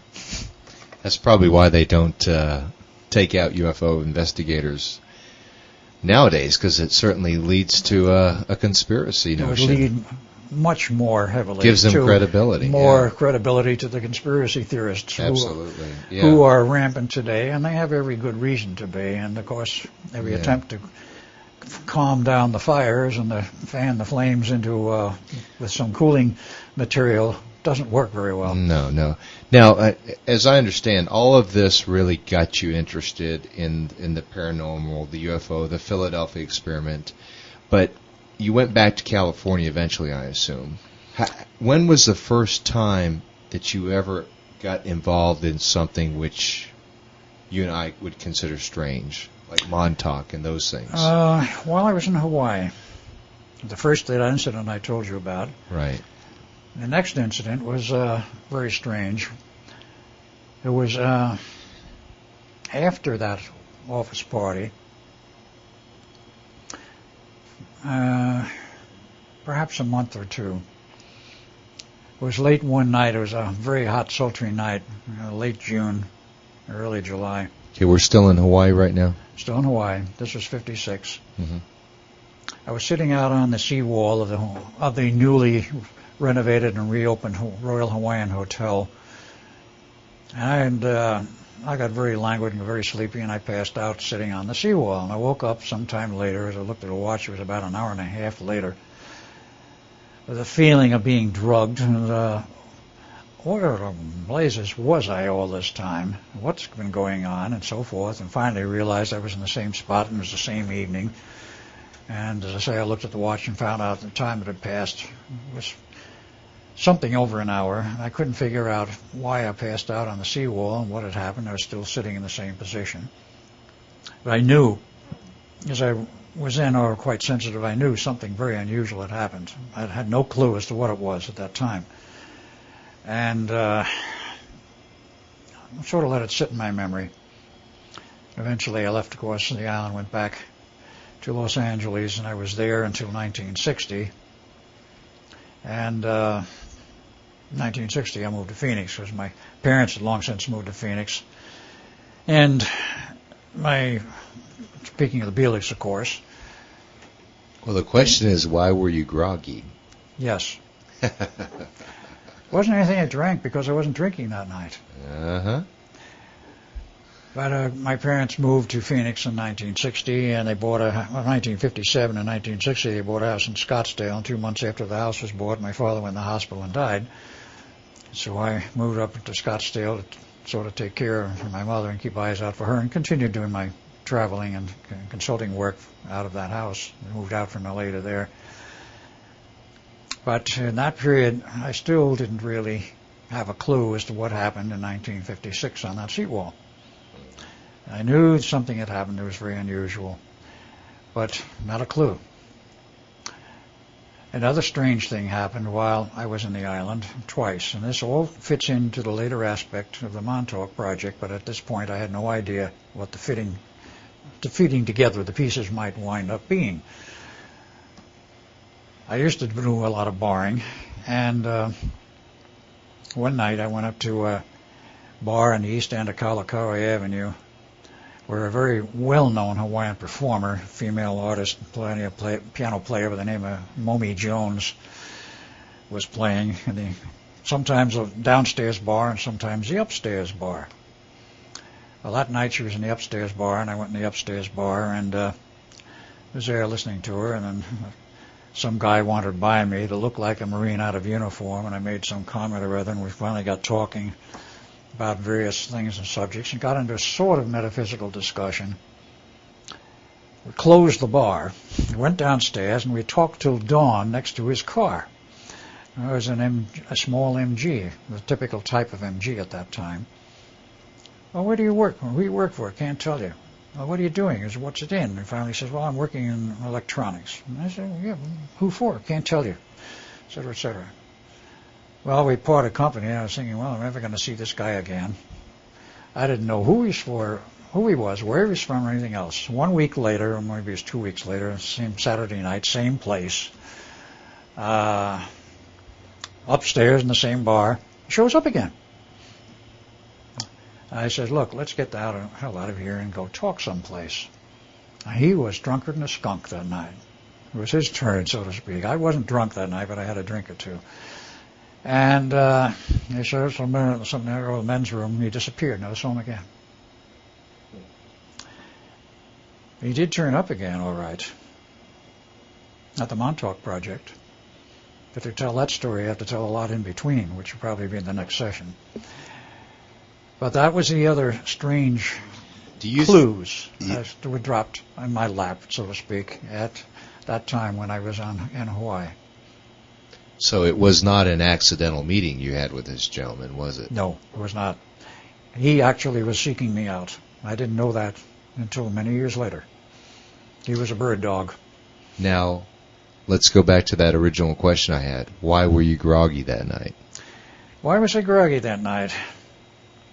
That was because, actually, at that point, I assumed that something unusual and metaphysical had happened. And I'm not entirely sure of the sequence of which happened first, that groggy thing on the Sea Island or meeting this guy in the bar. It was all around that same period of time. Sequentially, I would have had to met him first because of what happened.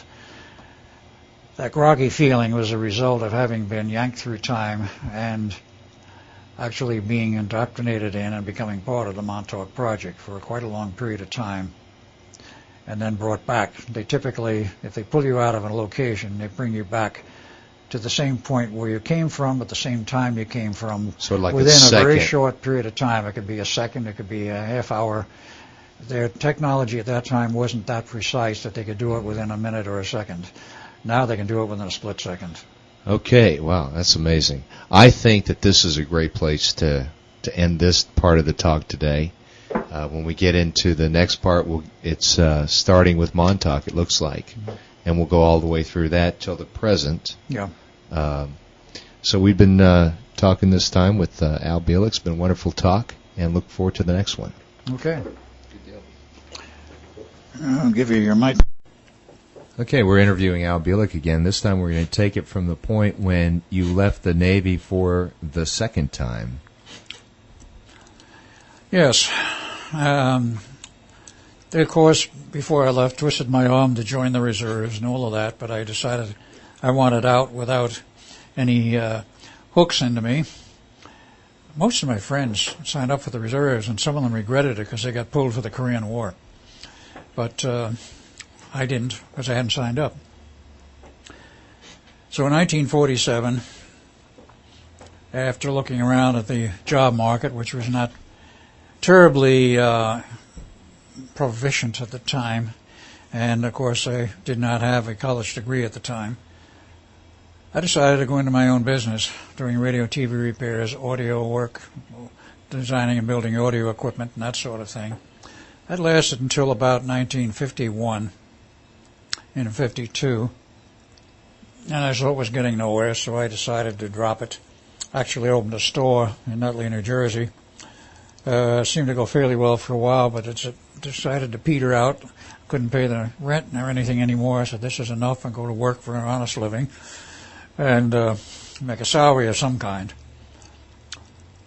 So that I did. I wound up, after one of the false start, I answered an ad and decided I would look into a job offering by Curtis Wright Corporation in New Jersey, Caldwell, and a number of other locations.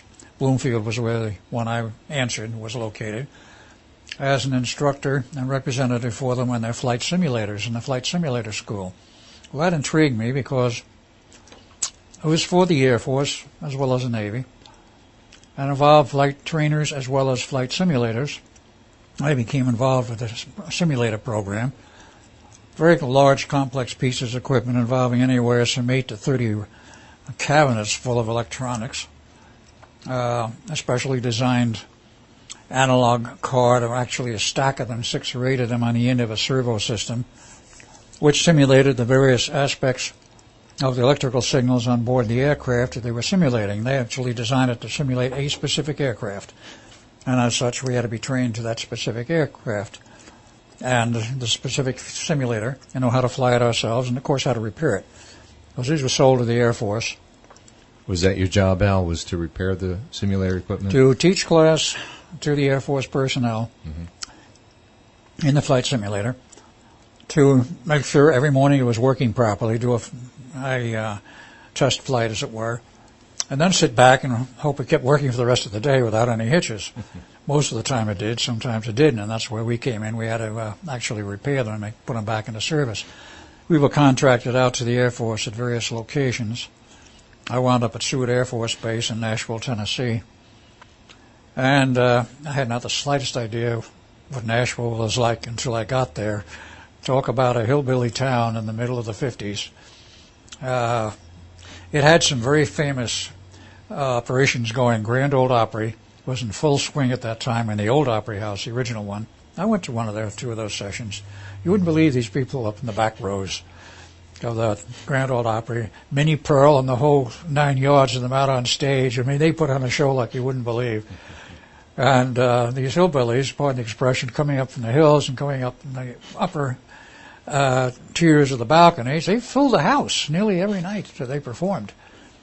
And they carried on, I think, was a show in itself, quite aside from Minnie Pearl and her group.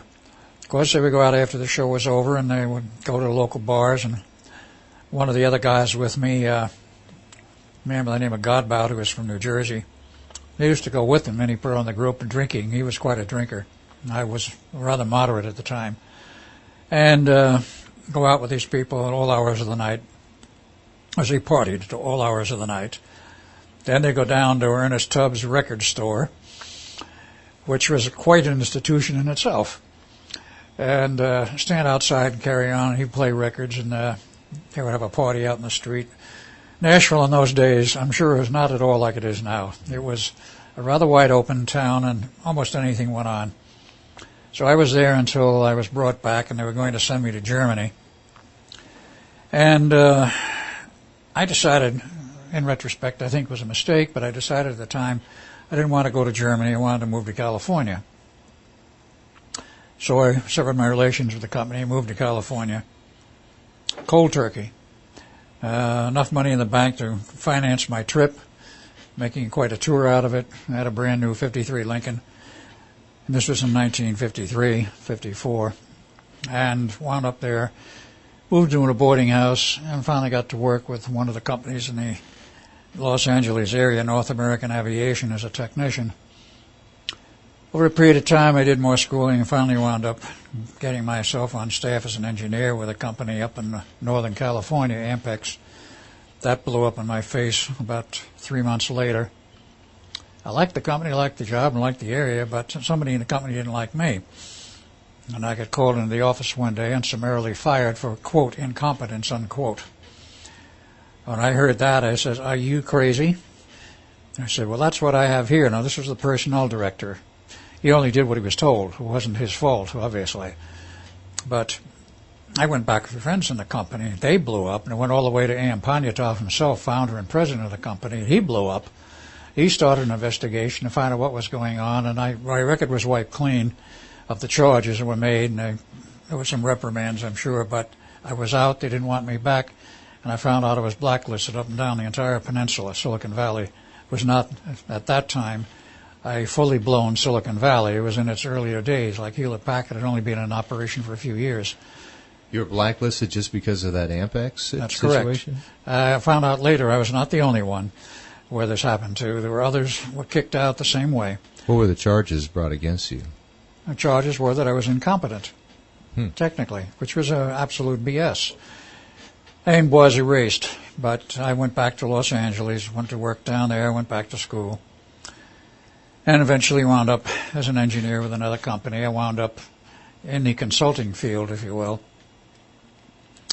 working for a company which I know is now out of existence, what was typically in those days called a job shop.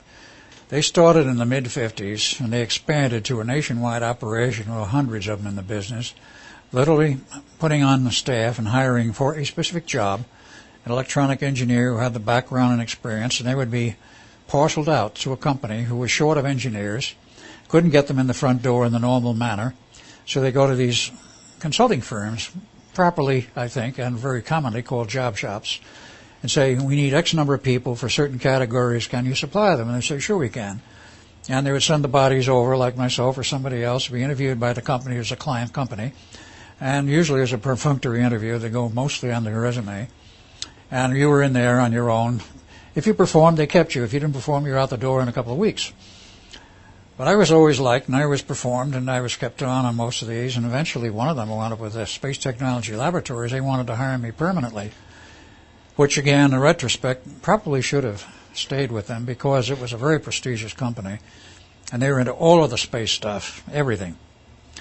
And what was the name of that company? Space Technology Laboratories. They later merged with Aerospace Corporation, or Corporation A, as it was sometimes called, which was strictly under the control of and hired out to the Air Force, and did some very highly classified work. As I know now, they were involved in a lot of the, not only the space studies, but things involving the space program, extraterrestrials, and God knows what else, and highly exotic communications equipment. That was their bag. Aerospace built very exotic communications equipment.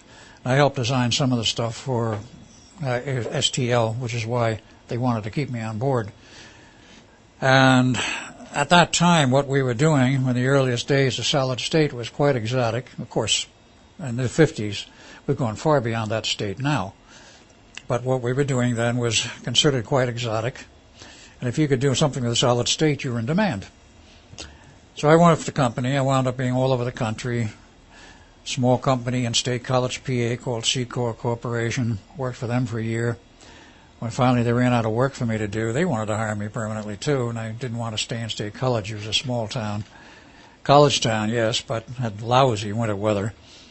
And there wasn't really much to do there. You had to drive to Pittsburgh or someplace else if you wanted to find some social life on the weekend, unless you were in the university and the inner circuits of the sororities and fraternities, which I, of course, was not.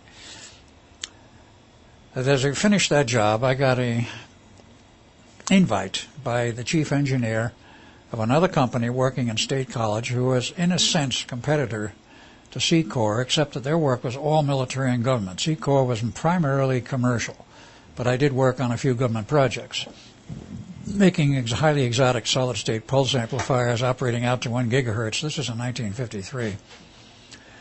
And he called me over and says, I would like to talk with you, see if you might be interested in working for us. So sure, I'll come over and talk with you. So I did, and he gave me the cook's tour of the company, this production line. They were doing ECM gear, electronic countermeasures gear, and he showed me the receivers in the production line. Remember, this was 1953. They had receivers in production going out to 2.5 gigahertz, all solid state. And I said, there's no way. And he says, well, we're getting some rather exotic devices from the companies. I found out the story about that later. But he said, we have certain techniques we use on these devices. We can get them to operate at 2.5 and 3 gigahertz.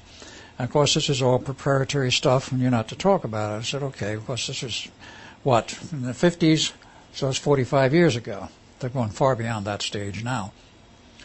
I mean, now they build countermeasures receivers that go out to 2,000, 3,000, 4,000 gigahertz, commercial. But what I saw then, he wanted me to come to work for the company, and I says, thanks very much, I'd like to work for your company, but not State College. He smiled, and he says, I can't say I blame you. I left.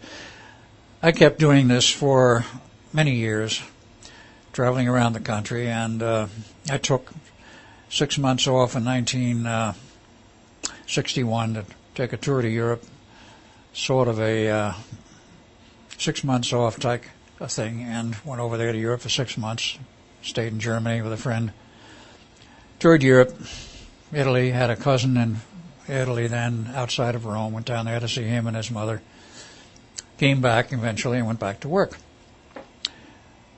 This went on through various phases until, I might add, I spent several years in Salt Lake City working for Unisys. What is now Unisys System is in Univac, and various other places where I worked repeatedly. I had repeat returns to some of these companies where they wanted me back repeatedly. So I guess I did what was right by them, otherwise they wouldn't have asked me back. In 1988, I was in Scottsdale, and I got an invite to work for a small company supplying telephone equipment in Scottsdale. And it was fairly small. They had a main office in another company, another location, I might add, and they were on a wholly owned subsidiary. And this company was building special and rather exotic telephone systems and telephone test systems for phones. And I got involved with that. This lasted until June. Now, this was 1988. In January of 1988, it was a famous Saturday night when I watched the movie for the first time of the Philadelphia Experiment on HBO. And that brought back to me the fact that I had been part of the Philadelphia Experiment. It didn't bring everything back all at once, but I realized watching that thing that I was involved in it. Well, before we get into that, Al, between 61 and 88, that's almost like 30 years, almost. Yeah. What was your primary activities during that time? Electronic engineer working for various companies on a contract basis. I did work for one company in Phoenix, Arizona for a while on a permanent status. That lasted about 2 months, and the president of the company and chief engineer was running a turnstile and bring people in to stay a couple of months and kick them out the door, and I was one of those that got kicked out of the door. So you were a contractor for... Almost the whole 30 years. So did you have your own company as a contractor, or No. did you work for a company No, that I kept working contracted for you? these job shops. Wow, so you, in 30 years, there's a lot of different projects you worked on. Oh, yes, many, many. My God. My resume reads rather long, about 5 pages, if you want all of the details. No, it's okay, well, let's move up to 88 then. In 88, that famous Saturday night, it's about 4 in the morning. I was about to retire, and it announced on HBO the next movie of the night, the feature movie of the night, will be The Philadelphia Experiment. And I says, I got to stay up and see this, but I've heard so much about it, and I've never seen it. So I did, and of course, with the commercials and everything, it lasted till 7 a.m. I was a little groggy by that point. But the first 15 minutes of that presentation was so close to reality as to what actually happened that it jogged my memory rather harshly that I had been involved in it. It didn't fall into place exactly all at once as to which one of the two principals of the movie there were. There was a guy played by, not Ambrose, but Michael Perry. Michael Perry. Right. And he was a good-looking one, and actually he played the part of what would have been my brother. And they had a role model. My brother was around, and consequently they found somebody that looked like him. But the other guy, they assumed was a friend. Of course, it was his brother, me, and they had no role model. The two of us had a degree of resemblance, a family resemblance. But they picked this short runt with wore glasses, who was the other guy as part of the team, who had the pregnant girlfriend. Well, the pregnant girlfriend was mine. And that's a long story, but in whatever case, that as part of the original scenario, the Philadelphia Experiment, actually did happen. But in any case, in the movie, they showed the two, of course, jumping overboard, winding up in 1984, which was an era, whether accidental or deliberate, I don't know, in the underground out of the air base in Utah. There was an air base involved, but it was not in Utah. It happened to be Montauk Air Force Station in Long Island in 1983. A person did some research on this, and he claimed that the original crew doing the filming went to Montauk and wanted to actually film at Montauk Point. The other half of what happened, and they were in the Navy, Air Force, all of them refused to have them there. They wouldn't allow them to. That's when they went to Utah, appropriated this old air base, which was abandoned. The old buildings were there, and the people in the town who wanted to move on the base and build a new city hall, so to speak, they says, you want to use this for a movie and burn it to the ground? He says, have at it. Be our guest, because we want to get rid of the buildings anyway, and after this is all over, build a whole new city hall complex. So that's what happened. So what was it like? You were sitting there watching the movie, and then all of a sudden you say memories came back. Yeah. Were they vivid memories or vague memories, or how did you know that there were memories of an event that really happened for you? That, in a way, is hard to answer. The sequences which actually brought it back started first with a night out in the bar the night before, which took place downtown Philadelphia. And there was an actual bar there. It was called the Blue Lagoon. And it did exist up until about 1993. Friends checked on that, and they says, yeah, it was the same one. A friend of mine who was part of the experiment remembered it, and he says it disappeared in 93. Okay, that's a sequence in the movie itself. Yeah. Okay. There was an actual bar involved. They didn't name it in the movie. But everybody's down there, the final night out. They stuck a few things in for interest of the movie, which did not happen. And, of course, we all got on the base early that morning, really, in order to board the ship. Now, the ship was all ready. Of course, I had been in that bar, but not the night before, because we were in the final preparations. The rest of the crew was there the night before. But we had to make our final preparations, adjustments, and make sure the equipment was functioning properly, and they arrived. And the movie showed about 150 personnel boarding the ship, which was a normal complement for a destroyer escort in peacetime. There was not 150 on board that ship for the test. It was about 30 to 35, including the officers. And it was a skeleton crew because we'd already taken the ship out to sea for a shakedown, and we knew the ship was seaworthy. They wanted to be sure it was because they intended to literally ship it out immediately and start outfitting other ships because they'd already built up something like 10 sets of spare equipment, so ready to go. And the crew goes on board, and in the movie they say it was in October. They showed them wearing pea jackets, which meant it was a cool day. It was not. It was in summer. It was in August. It was a hot day. It gets quite hot in Philly in the summer. And we went downriver about 6 miles, and the test was conducted there. Now, in the movie, they don't show exactly where the test was conducted, but they did not show it being conducted in the Navy Yard. It was not. And that part was correct. But they show it going downriver and, of course, turning on the equipment. And then the ship, of course, disappearing completely.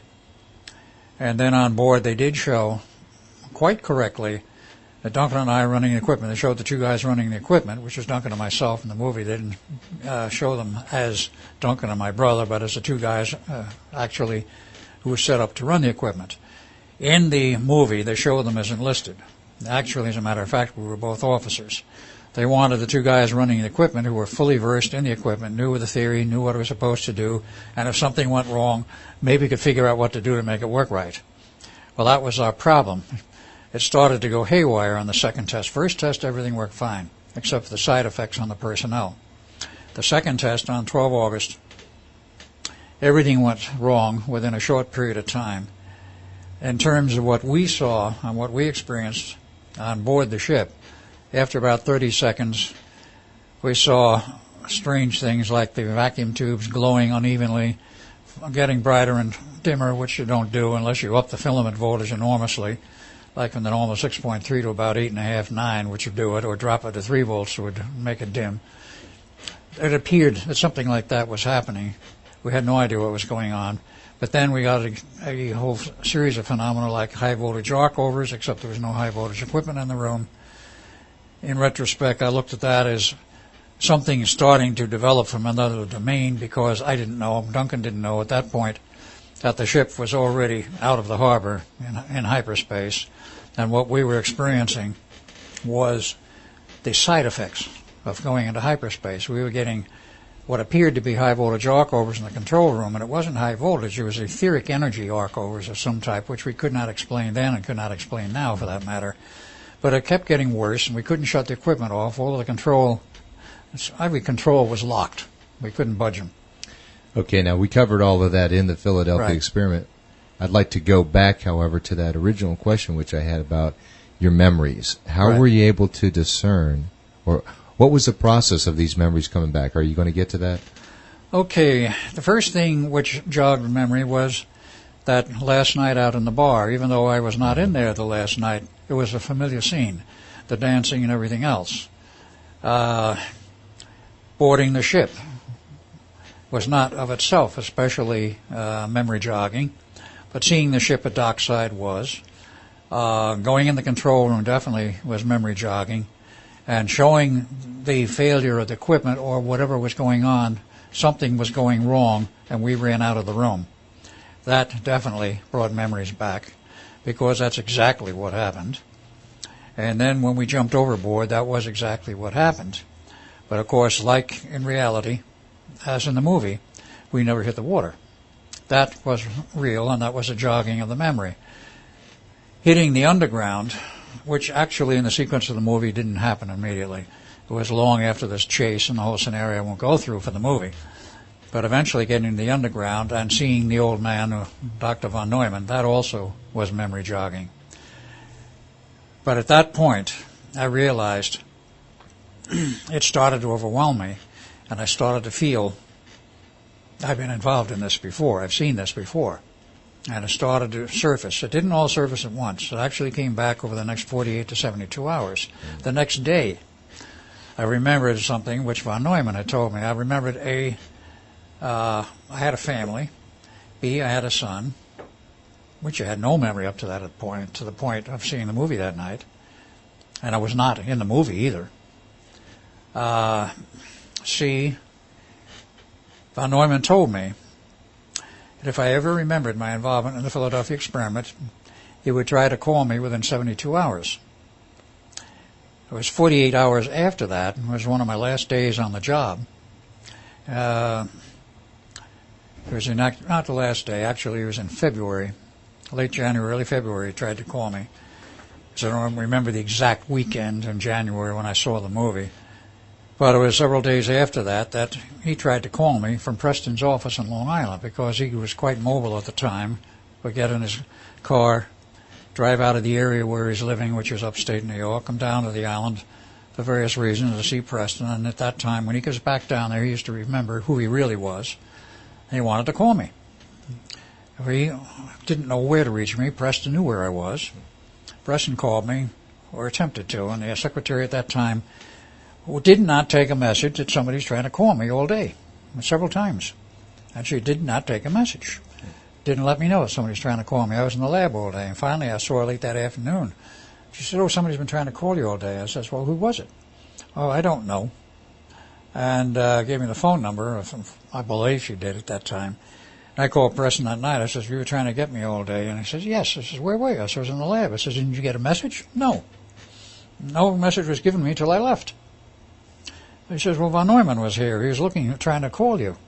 And he says, "Oh, my God." So I knew at that point that he was involved, and he realized that my memory, don't ask me how he knew, but my memory had come back, unless it was the fact that he, like other people who time travel, suddenly became very psychic. And that might have been the reason why he remembered. I can only guess at that. Yeah, I was going to ask you that. So do you think von Neumann actually did a lot of time traveling himself? Yes, he did. He did quite a bit. It was part of another phase of the, shall we say, the interim between the two experiments, that is, between Philadelphia and Montauk. When the two locked up, this is something which I haven't mentioned before, when the two locked up, they created a problem. The problem was an enormous disturbance in the time field. Now, the time field normally flows at an even rate, and like at a RF transmission line, which is driven its characteristic at its characteristic impedance and terminated at its characteristic impedance, energy flows through that transmission line evenly without any reflection. If you change the terminal impedance to be unmatched, you get a reflection, and a reflected wave that goes back to the source. You get standing waves as a result of this, and this, of course, is inefficient transmission. Eventually you get to the point where there's very poor transmission or none.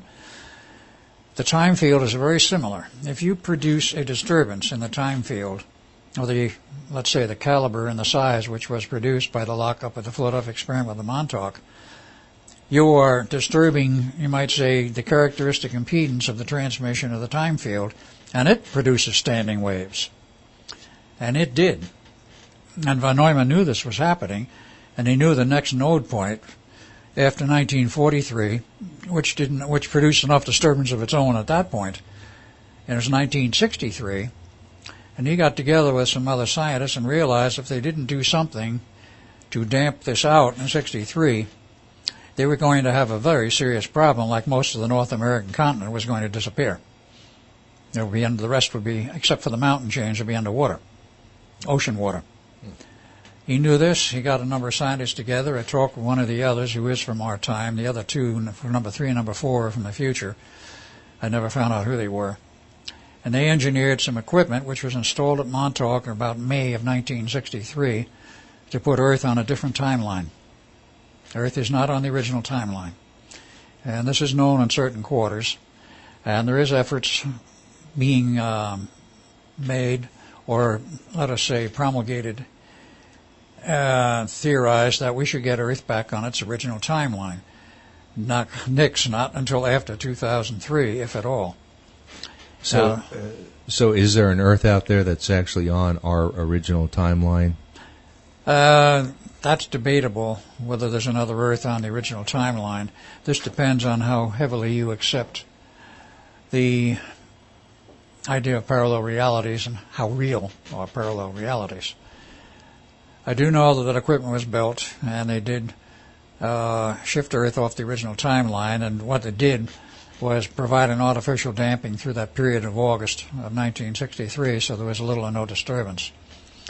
And I remember that one other engineer who, without his permission, I won't give his name, he is known in the profession today, and he does get around a bit, and I have not seen him in the last year or two, But he said even there was traveling up and down the whole time period between roughly 1958, 59, and almost the year 2000, in fact beyond 2000, to collect the scientists, including this guy who was pulled out of 1975.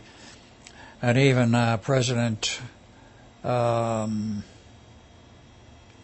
of the presidents was involved in this knowledgeably, and says, I don't want my office underwater. You have my authority to use whatever means are necessary, and whatever funding you need will all get to you. Well, that'd be Kennedy at the time. No, it wasn't Kennedy. This, of course, Eisenhower? it happened in 1975. Oh, 75. Yeah, that would have been... Ford, I believe. It was after Ford's time. Well, Jimmy Carter came after that. It's Ford, it's Carter, then... Reagan after that. Reagan was the man. Reagan was, let's see, he would have been 84 to 92. Right. It was in that period, so it was later than 75. He was involved in some way in this project. That's at least was told me by this scientist I will not name, who was very good in math himself. But they did divert the problem, and we're now waiting for the final phases of the damping, which will be in 2003. But that was one of the little side issues that occurred, and I lectured on it once, but only once, and didn't go into it again. I didn't think it was appropriate, and I don't think the people, for the most part, would have any understanding of what I was talking about. The one group I did lecture to did somewhat appreciate it because they were into some very exotic things because of the group, United States Psychotronics Association. Mm-hmm. Anyway, that was one of the little interim things. Well, let me ask you this way. Where is the time field generated from? Based on what I know from then as well as now, it is basically generated from the galaxy center. It encompasses our galaxy. Every galaxy, in essence, has its own time field. Mm-hmm. Consequently, they don't all run at the same time rate. So there's not one in the universe, the center of the universe? At the center of our galaxy. Right. For our galaxy, there is a time field encompassing our galaxy. How about for the universe? Would there be a time I can't answer that with certainty, but I don't think so. Okay, but you're sure about the galaxy, right? Yeah. And if you upset the time field, it could upset the entire galaxy. And is that what Tesla was able to tap into? Yes. He was able to tap into our time field to synchronize all the equipment? To synchronize our equipment for the FAA by generating a connecting link, if you will, by certain specific hardware, which nobody really understands how it works, but obviously Tesla did. He designed it, which locks itself into the zero time point, which is the center of the galaxy. A zero time reference is the center of our galaxy. Is this a mechanical thing that's emitting it? It's a mechanical, electromechanical. Not even electronic. It's electromechanical, believe it or not. Have you ever seen it? Oh, yeah. A lot of those pieces of equipment were built for the FAA. There were a lot of them were built in miniature for certain very exotic pieces of communications equipment. No, I mean at the center of our galaxy. What physically is there that's emitting this time field? That one I couldn't even begin to give you an answer of. Have you ever seen it? Seen what? That whatever it is in the center of our galaxy. No. Or is it just theory to you? There's no piece of equipment per se sitting in the center of the galaxy. It is a phenomena which is tied to the fact that you have celestial mechanics which dictate the motion of all of the solar systems. Our solar system, of course, operates within its own sphere of influence based on the sun, but our sun is locked to the galaxy, and to the center of the galaxy, moves around the center of the galaxy in its own orbit, taking all the planets with it. But they're all locked in their own manner to the center of the galaxy. They all are operating off that same reference. Don't ask me how it all works. That's celestial mechanics far beyond my comprehension. Mine too. But it was not beyond Tesla's comprehension because he designed and built this equipment. And it has been built in as part of the reference, the time reference for certain very exotic pieces of communications equipment. I've seen some of them. Is that the equipment that was both on the Eldridge as well as at Montauk? At Montauk, exactly. Tesla built all that equipment? Tesla did not build any of the equipment at Montauk, but certain of his concepts were involved at Montauk, including the zero-time reference generator. The scuttlebutt has it, to use a Navy term, that the same exact physical piece of equipment was used on the Eldridge as was used in Montauk. And if that is a fact, of course you got essentially a 40-year time discrepancy. If that was a fact, then you would have an explanation, I think, that would top all the others as to why the two projects locked up. If they use the same physical reference of hard piece of hardware, then of course they would lock up if you were in a very critical time, such as 12 August. Well, that would make sense if that was true, but do you have any knowledge? I do not myself. Part? Preston Okay. insisted that it was the case. Okay. Okay, well, let's go back to your memories, though. Okay. You were watching the movie, time passed by, you started saying, I know I have a family, I know I was there. Right. But was this a sort of a feeling like, well, maybe I was there? Were you 100% sure at that time, or was it just starting to come back? It was just starting to come back at the time I was watching the movie. Yeah. More came back that night, more came back the next morning. Well, what did you think about those memories, though? At first, I wasn't sure. And I might add, at a certain point, after this started coming back and I started looking into it and started asking other people what they knew about it, and if anybody else remembered this, that I was involved, and yes, there were other people who remembered it, but it came a point where I began to wonder, is this for real? Did this really happen, or am I hallucinating and generating false memories? I mean, were they very vivid memories? They were. They became very vivid memories at a certain point. Not initially that vivid, but further on they did become very vivid, including what happened when I jumped off the side of the Eldridge with Duncan. Those memories finally did come back in a very vivid aspect, and I might add that the much more vivid memories came back after I had the work done on me by a certain person living then in Scottsdale, Arizona, who knew I had imbalanced left and right brain lobes and did his particular work to rebalance them. He says a lot of memory will come back after you get those rebalanced, and it sure did. Vividly, it came back, including exactly what happened after he jumped off the Eldridge. Is this the same procedure that they use when people have been mind-controlled to deprogram them? I can't say that for sure, because the deprogramming techniques used by the government may not bear any resemblance to what is done on the outside. So this was just a doctor or a friend of yours? He was a person doing a lot of treatment of people on a holistic basis. And I was introduced to him through friends, and he made a few tests, found out I had an imbalance problem, says he could correct it. It would take about 6 months for the way he was doing it. Didn't take that long, but I came back in 6 months, and he made a further examination, says you're okay now. Did you notice your thinking was different? Much. Clearer? Much clearer. He knew what he was doing. Mm-hmm. There are other techniques other than what he developed that will do the same thing, such as the alphabiotic system. That will do it a little quicker, like 15 minutes instead of 6 months. And that requires special manipulation of the head and the neck. Precisely what they do, I don't know. I did go through the treatment once to see if it worked, and it did. But I already was balanced. It just, shall we say, increased the intensity of the balance. A short test for this is whether or not you can see, and you've probably seen, in fact I did show them to you, these stereo images buried in a computer page which looks like just a bunch of gobbledygook symbols on a piece of paper, which usually are shown in color. If you can see the buried stereo image, you're in balance, right and left brain lobes. If you can't see it, you're out of balance.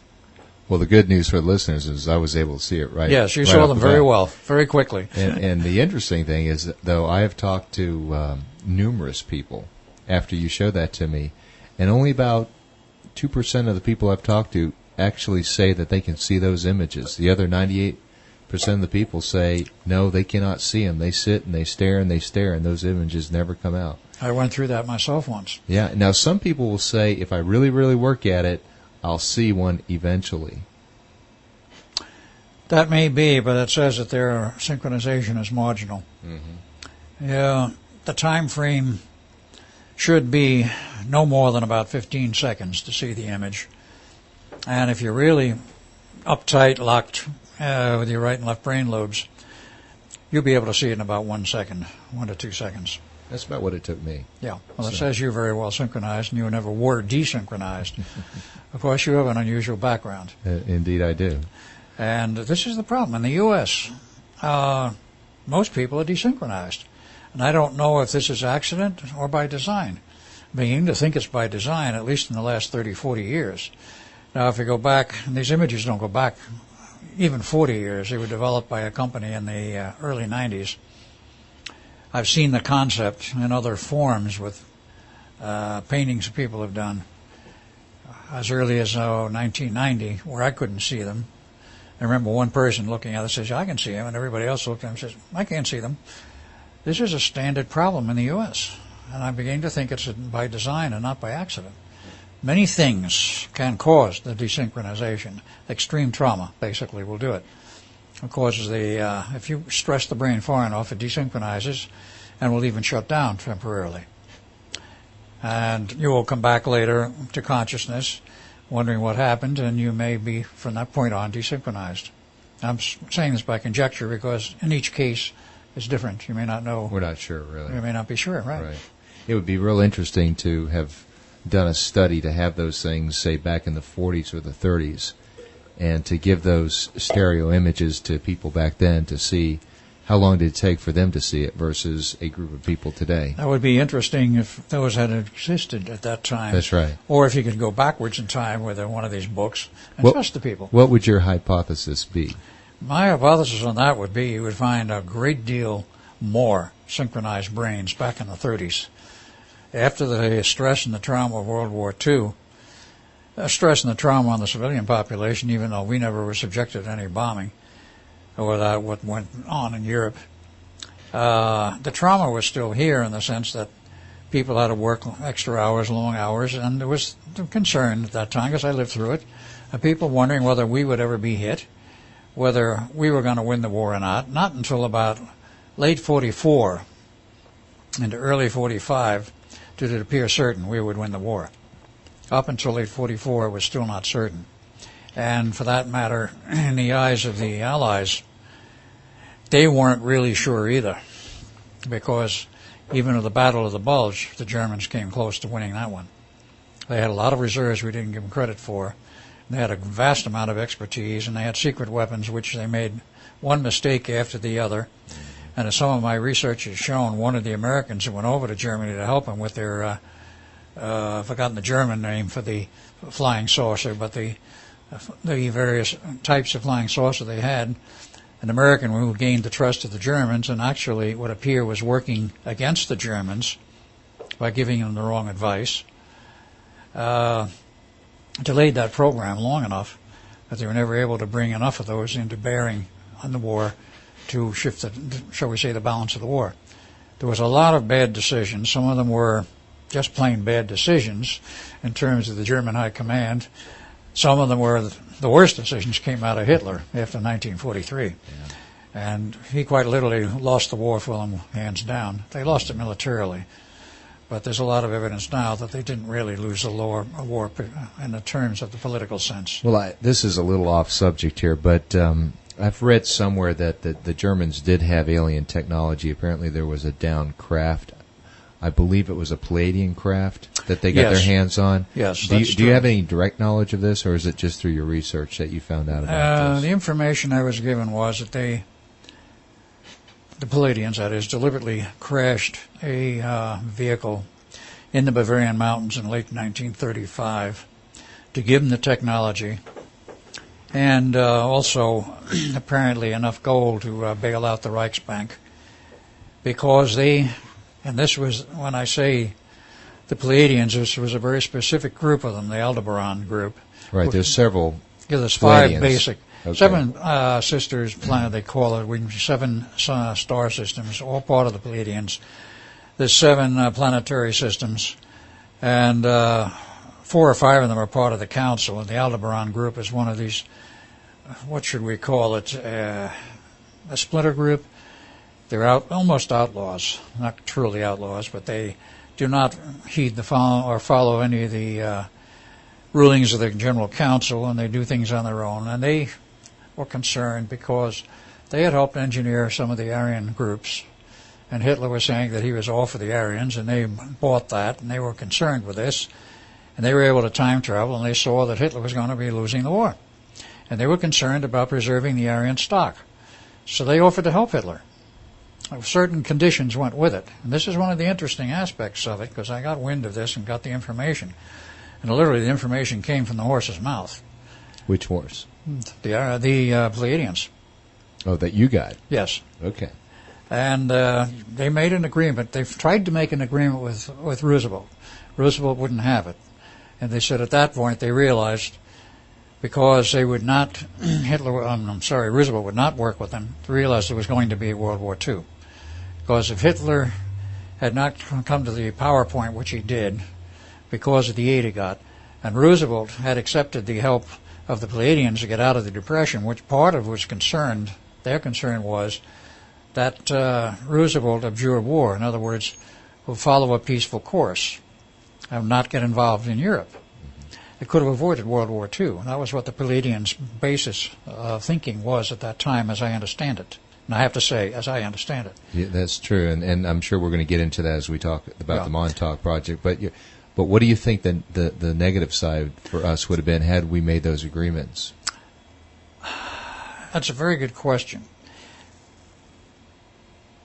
Certain things happened, and this is, of course, looking at the overall spectrum, which you can do now much better than you could, let's say, in 1940, or 35 even. Hitler was given help. His rise to power came in 1933, but his meteoric rise of the Wehrmacht, of the German war machine, was unbelievable between 1935 and 1939. He rearmed Germany and became the power of Europe, in fact, the power of the world. Almost in a power overnight. to 5 years. Yeah. Overnight. Unbelievable. It was unbelievable. He had outside help, obviously. He had financial help in order to pay everybody. He also used the financial trick under Schacht, who was the head of the Reichsbank, of doing what we had done originally in the U.S. Constitution money was issued by the government and not by the banks. The banks will charge you interest, and eventually they'll bury you. But he did the same thing in Germany. He instituted constitutional money under the German Constitution by the banks being cut out of the picture in part. I don't think they cut them out totally. Our Federal Reserve would not like that, by the way. Well, we're not going to the Federal Reserve System. But he had the German government issue the money to pay for the war machine, to pay for the armaments he had ordered and so forth, and the whole thing went together very well. The German people were totally in back of Hitler. There were of course, a few dissidents. The dissidents eventually went to the camps. Now, one of the things which the Pleiadians extracted from him as an agreement for their help was, he says, we know you have a Jewish problem, but there will be no rough stuff. There will be no harsh handling of the Jewish situation. It will be handled discreetly, calmly, and with kid gloves. He agreed to this, and so did the man who was the head of the SS. Is that Himmler? Himmler. Himmler and Hitler both agreed to this, as well as the other top people. There was no hatred against the Jews in 1935-36. They were inviting them to leave. And large numbers did leave Germany between 1933 and 1939, roughly 1 million, because the German population of Jewish people dropped from 1.55 million in 33 to 0.55 million in 1939, those records coming out of the World Almanacs for the various years. So the official records show that the Germans were encouraged to leave, and they did, and they took their money and their possessions with them up to 1939. You mean the German Jews? The German Jews. Right. After that, it changed. Now, in 1941... What was the other part of the agreement, by the way? The other part of the agreement was that they wanted to see the Aryan people survive, which is why they were giving them help. Of course, Hitler, in terms of the German people, was claiming most of the German people of Aryan stock, and he was to preserve them and to make them a whole nation again, and essentially a whole civilization. But was Hitler even an Aryan himself? No, he was not. Hitler was Jewish, believe it or not. Yeah, I've come across that a time or two. Oh, yes. His mother, I believe, was Jewish. His mother was Jewish, and his true father, his official name was Adolf Schicklgruber. That was his father's name. His true father was fully Jewish. I was a Rothschild. His mother, apparently, used to do little chores and so forth for the Rothschilds, as many people in Germany did at the time, with the wealthy families. You go there, you do house chores, and you're paid for it. And the Rothschilds were known to play around, and I guess his mother must have been in line with one of the Rothschilds, and the rest of the story was that, of course, Adolf was born out of that illegal wedlock, if you will. Have you ever been able to corroborate that with anybody? Or is that just some research? That's some of the research I've done. It is corroborated by some researchers, but I don't think there's any way of corroborating that on a hard, cold, factual basis. There's not much about his parents. Very little. Sure, very, very little. Yeah, there's just the sort of the assumption out there that they may have been Jewish. But why this keen desire on his part to keep the Aryan race strong? He did a great deal of research. I mean, speaking of Adolf, he did a great deal of research in his early days. He used to live in flop houses and other places while his mother, he was growing up. His mother kept care of him part of the time, and then he'd go out on his own. He did a lot of research during that period of time in the University of Library at Vienna. He never went to the university, as far as I know. But eventually, when his mother died, he came into inheritance, and he sort of cleaned up his act and dressed up properly and shaved off his beard. And then he became involved in some of the metaphysical research societies. And one of them ran him through a ritual, which was basically an opening to him of certain of the metaphysical aspects. He became, through peyote, a certified black master in 1913 or 1914 in one of the metaphysical societies. And he was accepted as being part of the black arts side of it at that time. Came World War I, he volunteered for the service, and he became a courier on the front line. This is verified history and verifiable. And he took the job, which had a typical life expectancy of 2 weeks. He lasted throughout the entire war as a courier. How did he do that? That's what a lot of people want to know. He was injured slightly once. That's the only time in his entire life he was ever injured. Every attempt on his life made in the later days when he was Adolf Hitler in Germany failed. He would leave before the bombs went off. Whatever else happened, the bombs refused to go off. They could never hit him. You think that had something to do with his black magic? He was accepted as a black master. He also had his connections with Tibet, with the Black Hat group in Tibet. He had connections there through not only himself, but through the SS organization. They had their own little, shall we say, black arts group or society. There was various connections which have been researched by various people. One of the researchers was a man that wrote the one of the principal books on Hitler's life, The Spear of Destiny.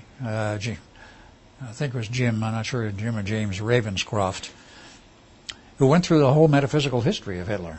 He got all the information straight out of Hitler's mouth. When Hitler was before the war, basically. Well, I thought before the war he was interested in art and actually applied to an art institute. Yes, he was. He was an artist also. And got rejected, and that's the reason why he turned out so bad. Well, that's one of the theories. He did do a lot of paintings. He was not officially accepted. He tried to get him into Vienna and the art groups there, and they rejected him. I've seen some of the pictures of some of his artwork that survived. I don't know whether the actual artwork has survived or not, but many photos were made of his artwork. Actually, he wasn't a half-bad artist. I've seen much worse. I won't say I've seen much better, of course. But he was an artist of some note, and he liked to do his own paintings. This was in the early days before he got into the political movement. Now, how he got into the political movement, I think, is open to a lot of grabs in terms of what is the real history. Somehow he became involved with his own group, cronies and the brown shirts. Then they had, of course, the financial collapse of Germany in 1923, where they took a wheelbarrow full of money to buy a loaf of bread. That was deliberately engineered. Then they had Germany so weak they were going to try and get the communists to take over. He had no connection with the communists other than he was totally against the communist movement, and that was the political basis on which he started his career, saying Germany should be for Germany, would keep the communists out, and he promised this to the German people, and they backed him because of this, and he did keep the communists out, because they were close to taking over power also in Germany around 1928-29. Sounds like he was just a brilliant man who knew how to take advantage of everything that was in front of him. he was a very raise to the brilliant top. man in terms Until of... the end, of course, when he became Well, he insane. went off the deep end at some point, but before that, he was a very brilliant man. He was an astute politician, if you will, in the sense of being aware of political history. And he saw, apparently, the history that should have been Germany's, not only from the standpoint of World War I and the way Germany was dealt very badly at the peace table, but also the fact that Germany and the German race, he got into the whole Wehrmacht thing, he got into the Wagner thing and Wagner's ideas, which were expressed in music. And he realized and believed that Germany should have a place in the sun and a place in the future, and then he became his battle cry. Sure did. And do you think he knew he was Jewish? Of course he knew what he was.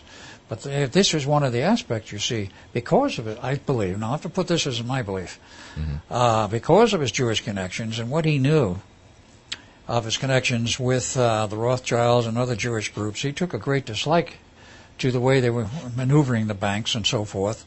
And he saw them as a threat. He saw them as a threat to Germany. He saw them as a threat to the future of Germany.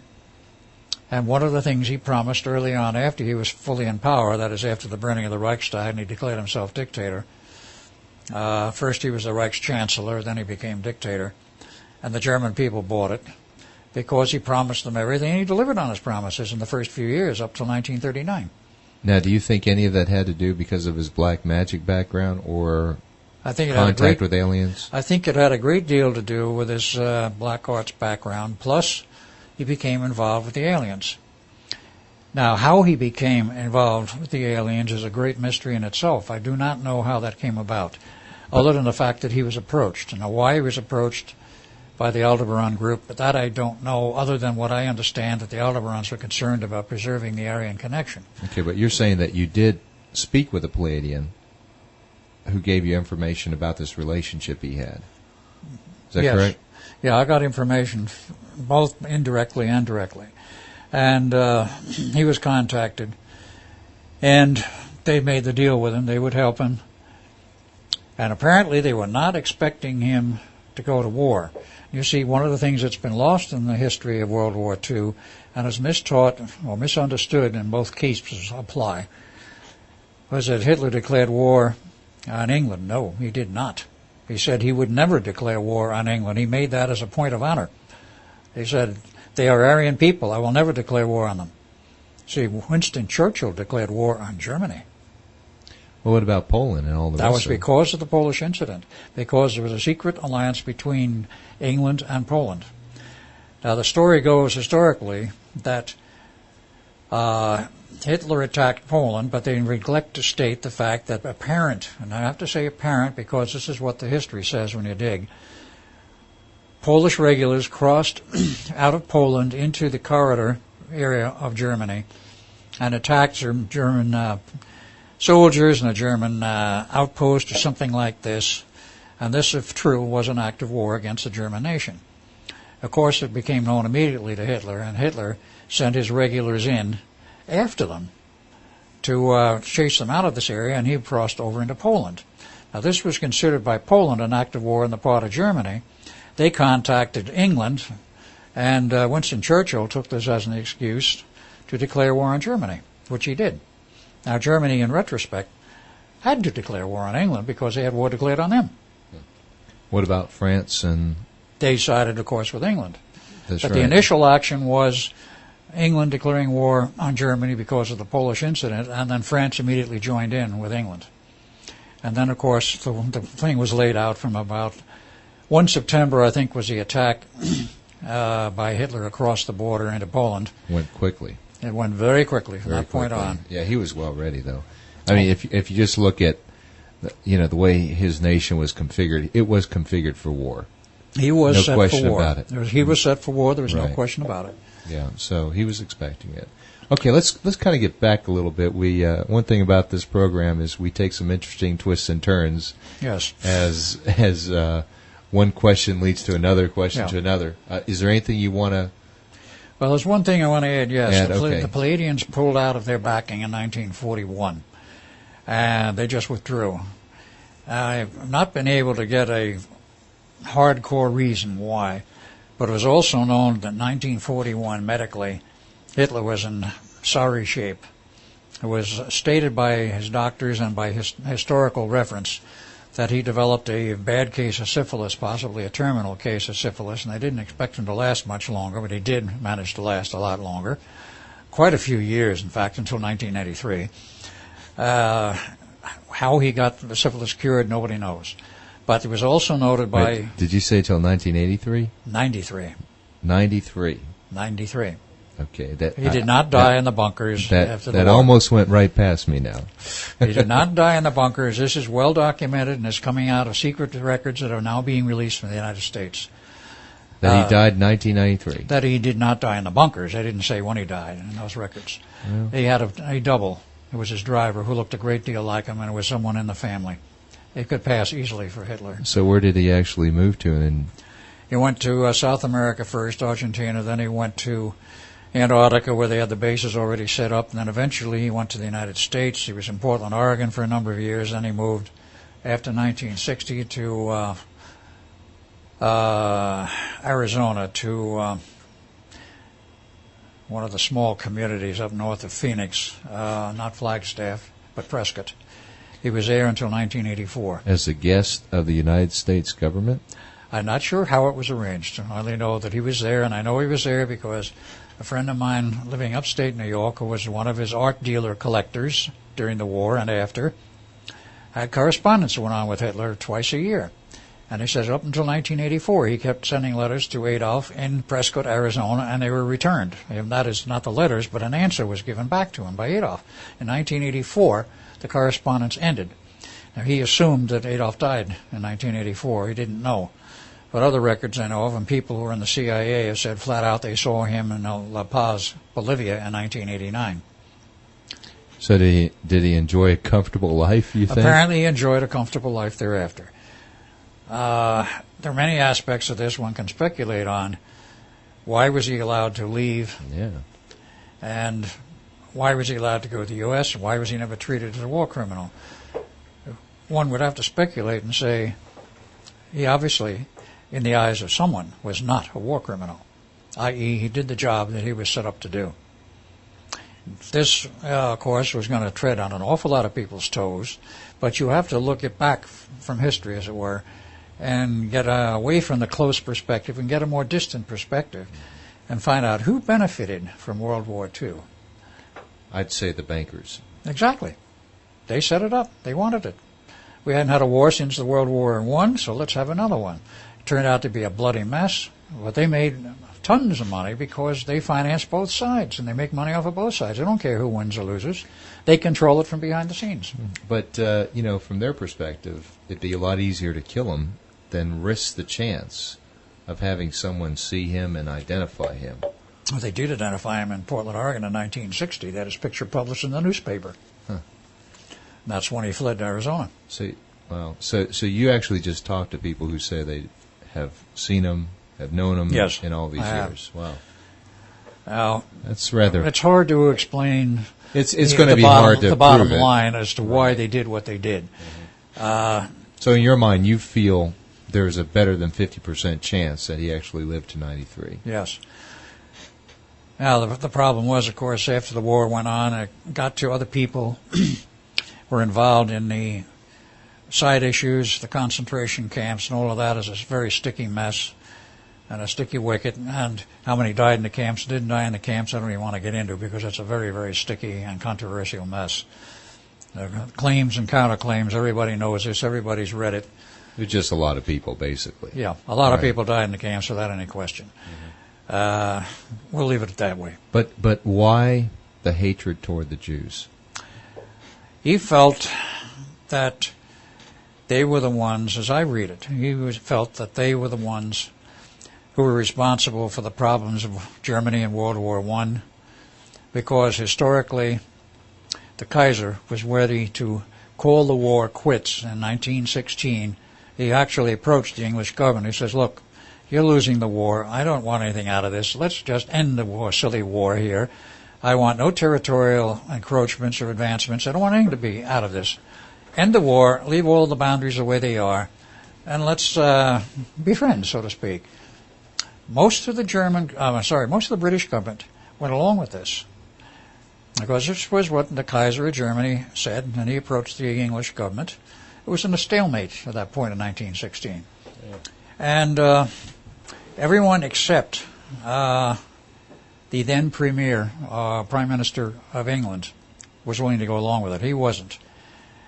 Historically speaking, and of course he was going to step on some toes, but historically speaking, he had a lot of Jewish friends, and they told him, you don't have to do this.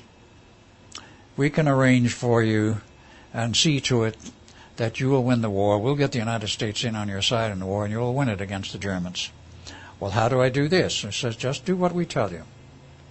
And the first thing they did, of course, going through the United States to the then President Woodrow Wilson in period 1914 and 1918, and a little beyond, of course.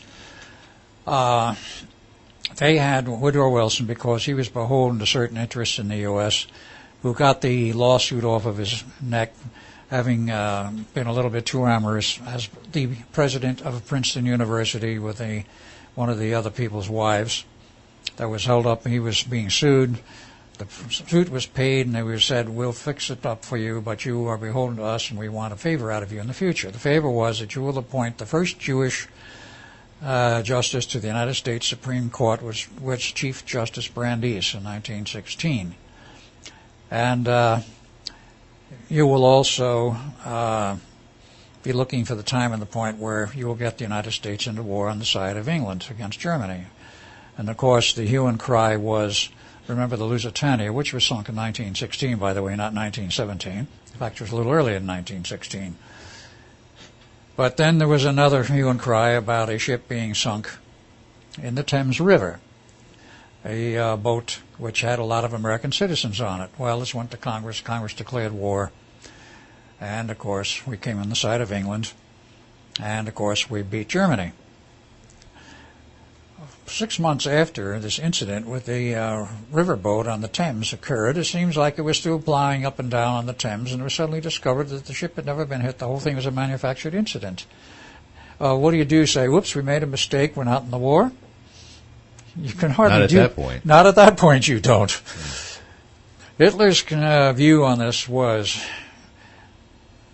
right or wrong, this was his view, that the Jews were involved in the background. They controlled banking. The Rothschilds controlled all the banking in Europe. There were other Jewish as well as non-Jewish bankers, and weren't all Jewish, controlling the banking interests of Europe, of England, and so forth. And they arranged for the loss of World War I, and they were setting up Europe again for something. And, of course, they wanted Germany held down. That was his viewpoint, and he was against the whole Jewish cabal, the whole Jewish interest, and wanted all of the Jewish bankers out of Germany, and he got them all out. Well, Al, but I'm trying to tie this together with what you're saying, that he lived to 1993 because he did something right. Now, it seemed like somebody's view, yes. In somebody's view. So the question is, who's controlling the agenda here? That is correct. And do you think it could be someone beyond the bankers, the Rothschilds? Absolutely. Absolutely. Okay. Go into that for a second. You have another aspect here. Who do the bankers belong to? That is, in terms of their private organizations. All of the bankers have other groups they belong to. Today, of course, we know about such groups as the Bilderbergers, Council of Foreign Relations, Trilateral Commission, the Club of Rome, which is older than any of those, and the Illuminati, which goes back much further. They're all connected together, and they all have their own little agendas of what they want to do, the way they want to divide up Europe or control Europe or unify Europe. Today, they want to unify Europe. And they have a long-term plan. And the long-term plan doesn't cover just 10 or 20 years. It's 50 to 100 years in advance. And they see what they want to do. And these people are not stupid, I must add. They are very intelligent. They're very high IQ. But they look at it their own way as to what they think is, in their view, they are given the right to rule the world and rule Europe and eventually the world. They think they know what's best for everybody. Where do they get this view from, though? That's the good question there. The Council of the Illuminati, which is one of the top organizations, has some very strange members. I'm not familiar with all of them who are currently on there. In fact, I only knew about 2 or 3. But there is one interesting aspect, and this is verified to me personally by a friend who has been there with the council meetings. I said, tell me, is the chairman of the council human? And he says, no, absolutely not. I already knew the answer, but I was asking him. I said, you saw what the chairman was? He said, yes. What was the chairman? He says, the Draco, 9 feet tall. So there is your connection outside. And there's a lot of other connections that go on. Now, is the Draco part of the reptilian group? Yes, basically is a reptilian, except he's not a reptilian in terms of, excuse me, in terms of what is normally considered the Orion group reptilians. The Draconians, as such, come from Draco Major, and they consider themselves the, shall we say, the royalty of the reptilian class. They consider themselves as the rulers of the reptilians. Okay, so you think that ultimately they have the power? They and other groups have the powers, and this, of course, is not just limited to Europe, and it's not limited to the bankers. Worldwide. Today, it's worldwide, and it goes into every major government on Earth. And how it's concealed and covered, of course, is the, shall we say, the agenda for all of the secrecy and the super secrecy in every government on Earth. They don't want the people to know who's in the background and why. And there must be a reason for that. There has to be a reason, yes. I'm not going to say I know the reason. Okay, why don't you hypothesize then? You can hypothesize that they want to take over the planet. They want to cut down the size of the human population, or they want to control the human population because we have achieved a point of technology and mass production that we become quite literally an arsenal, not for democracy, but an arsenal for galactic war. Build the hardware for them to carry on their wars out there. Mm-hmm. And since, let us say, we are an arsenal, probably, and this, of course, is my conjecture, probably they are providing a certain amount of protection to planet Earth against invasion from outside. Since we've already been invaded, it's a matter of who's controlling us and to what end. Well, see, my own hypothesis is that a population is easier to control that doesn't know that they are being controlled. Absolutely correct. And that is the way it's being run today. Mm-hmm. You have all kinds of mind control techniques. You have all kinds of programs to distract humanity, to distract us with TV and the programs. Put in little bits and pieces here and there on the sci-fi shows referring to aliens, to get the idea embedded in the subconscious. Well, maybe there could be aliens, but if anybody comes up and say, are there any aliens? A hardcore statement on, let's say, a news program? Of course not. We've never seen any evidence of this. Ho, ho, ho. Every expert in the field, every political expert will deny it, even if they have seen them. It's almost so absurd it's funny. It is absurd, and it is funny. Yeah. Sick funny, I might add. Well, speaking about funny, we have really gotten off track here, but it's been interesting, and perhaps maybe we can cycle this around back to. We're trying to at a later point. Yeah, which was when your memories were starting to come back. We're trying to figure out how was it that you really knew that you had been part of the Philadelphia experiment. We got to 88. Well, we can look How'd at you it. know? We can look at it this way. That is the point in 88. January, when my memories came back. Prior to that, I wouldn't say it was not a cold turkey remembrance. It was something I was ready for because I had already been researching the whole problem of the Philadelphia experiment for at least 20 years prior. So you always had an interest in it. I always had an interest in it from the 50s. Now, did you think that perhaps, and I'm sure other people might state this of you, that you just made all this up in your head? Well, of course some people have made that statement. I mean, it's just going to be too easy to do. I couldn't make up the details and have them corroborated by a dozen or two other people when they were still alive. So details came back to you that you would have had no way of knowing about. That's right, and others verified it. And then you had the memory, you probably even wrote some of it down. Yeah. Certainly you spoke about it. Oh, yes. And then others said, yeah, I remember that. Yeah. And perhaps filled in other details. Is that what happened? Yeah, and there are people who had some of the files in their hands and verified what I remembered. Oh, so that's even better. Yes. And, of course, the one specific individual who had the actual files from the Philadelphia experiment in his hands from the Navy was working on Long Island at that time on a special project involving UFOs, and they wanted him to recreate certain hardware that went back to the 40s. I think we can talk about that. Was that Preston? Because he's going to talk about that. Right. He So you're saying asked for prior art. He says, I need to know what was done before if I'm going to recreate certain types of hardware. I need this, this, and this. And then he stuck in, for good measure, I want to see the files in the Philadelphia experiment. Because, in a sense, it was connected. And he said, yes, we'll get them for you. Of course, they kept them under lock and key when he wasn't using them at his desk, and he had them for about 2 weeks. And boy, did he feed me information out of those files. He finally asked the man who gave them to him, who was at that time, either assistant director or the director of the Office of Naval Research, who got them for him, because it was that high up that he was going. Did you physically see him, or did he just verbally tell you about it? He verbally told me about it. Because there's no way he could have taken those out at the He time. asked the man who gave them to him, he says, why can't Al see these records? And I can quote the comment that was made by Preston, which was quoting the man who made the comment. He says, quote, Al will never see the records, unquote. And this was by the director of the Office of Naval Research. He was personally interfaced with Preston at that time. Do you remember that gentleman's name? Not at this point now. Okay. There's not the same man now. I'm sure. This was a while ago. Well, let's maybe move up a little bit. There's some key people who are part of this story that you sort of met. There's Duncan and there's Preston. These are two key people.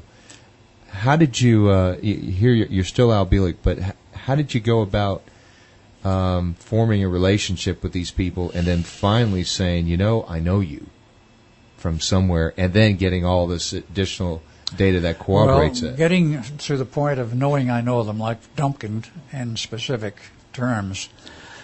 I knew him from somewhere as early as 1983. This is before any of the memories came back. Oh, so this is even before the 88 That's correct. Incident. Okay, now how did you actually meet Duncan in 83? I met him I didn't meet him in 83. I met Preston in 83.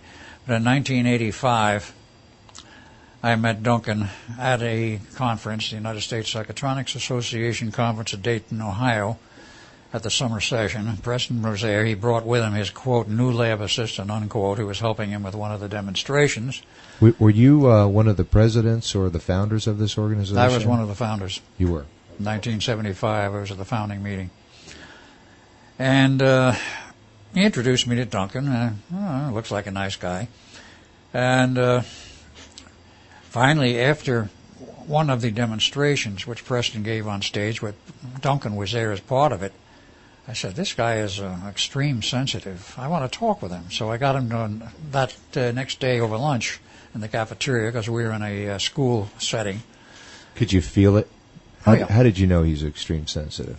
I could feel it, because I am. I mean, one sensitive knows another. I hear you.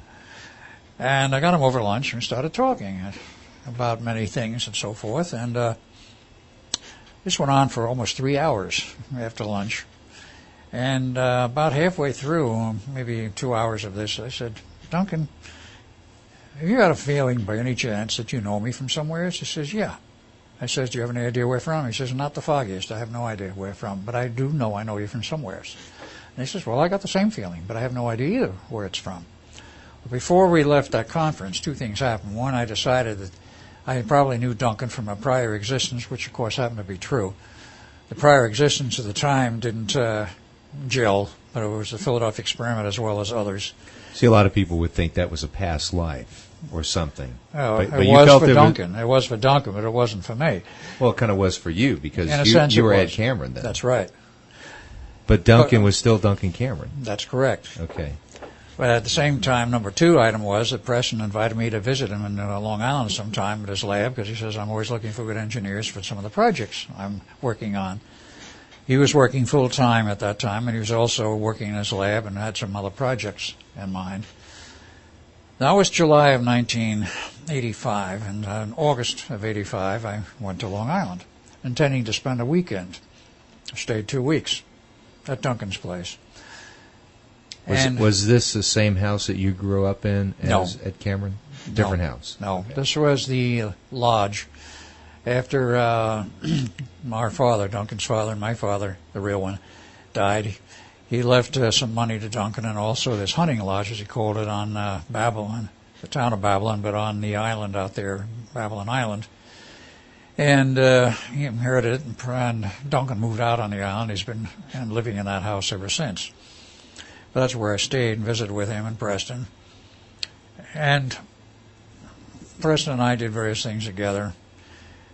And we did some probing and questioning and so on, and I became more and more convinced that Duncan was my missing brother, because I had a feeling and awareness that I had a missing brother as far back as 1947. And all checking through the Bielek family indicated I had no brothers or sisters. I was told I was the only kid of the Bieleks. But you always had a feeling there was another one. That's right. I always had the feeling, at least from 1947 on, I had a brother. And I was aware of the fact that he was reborn and had died and was reborn in 1951, which was a fact. He was reborn as Duncan Cameron II in 1951. And what year did he actually die in, though? I assumed it was around 47, because it's hard to say when he actually died, but that was when I got the feeling that he died in 47. He'd actually died in the future, in 1982 or 83 at Montauk. But he disappeared from the Eldridge in 43. Now, I don't know why in 47 I got this feeling that he died, but I did. Mm-hmm. It was very depressing for me for 4 years. When I knew he was reborn, I got out of that depression mode. I met the person in 85, and I became convinced that he was the missing brother. Well, in 85, Preston took Duncan and myself out to Montauk Point. At that point, Preston didn't know that he, I, or Duncan had ever been part of the Montauk Project, and he only told us, I'm going to take you out to a place in eastern Long Island. I want to see what you guys pick up about this place. I said, I know you're both sensitives, but I'm not going to tell you anything about it in advance. Did you have did you have any feelings about Preston at that time when you first met him? Yes and no. I had a subconscious feeling that I knew him from somewheres, but it never came to the surface because I had no outward reason that I could put my finger on to think that I knew him. So I ignored that feeling. It wasn't strong. It was sort of a subterranean type feeling that maybe I know him too, but I ignored it. Okay, so he took you guys out to Montauk. Right. First thing we saw was the radar tower 5 miles away from the Montauk Point. So he takes us out to the point, parks the vehicle, and shows us the way in on the base where the fences are down and everything is wide open and the place is abandoned. We walk all over the place. There's abandoned buildings. We go in one or two, and we went in the radar tower, which was wide open then. And I started to get this eerie feeling. I said, there's something strange about this place from Preston. I said, there was some monstrous project going on here, an enormous project. I said, I got the feeling that there was some kind of a strange monster walking around on this base at some point. I said, this thing was at least 12 feet high, if not more. And I said, I don't know whether it's physically pounding around or etherically, but I got the feeling it was there, and in a sense, it's still here.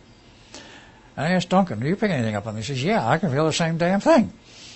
So we both verified it. We both felt there was a monster there. Well, subsequent events showed that there was, and that was what shut the station down that night of 12 August 83. But we both picked it up that day. We didn't go in the area where the monster was still sitting, though he was not visible to the eyesight, as we found out later. And we saw a building which had been squashed by, like, literally somebody had come down on the top of it with a huge hand and like a hammer and smashed the building because it was hit from the top and splattered out. Approaching dusk, we both decided, and we all decided, it might not be healthy to stay around here at night. So we left. That was as far as it went at that time. Now, I went back. This is August of 85. So when you went to the base, there was no guards, no guards. Military? No one was there. Nothing was there. Completely 100% abandoned. Wow. The gates had been beaten down. People wandering in there. Souvenir hunters were going through the buildings, picking up anything loose they could, because there was electronic equipment all over the place in the buildings. Some of it was smashed. Some of it had been obviously pirated. Some of the smaller pieces of equipment had been taken. The main tube computer, and I do say tube computer, built by AL, was a nice nameplate on it, and everything in the radar tower was still there, essentially intact. They didn't even take the tubes out. There's a very large piece of equipment. So it's like the military just ran out of there. Well, that's what we found out later. They quite literally picked up and ran out that night of 12 August 83.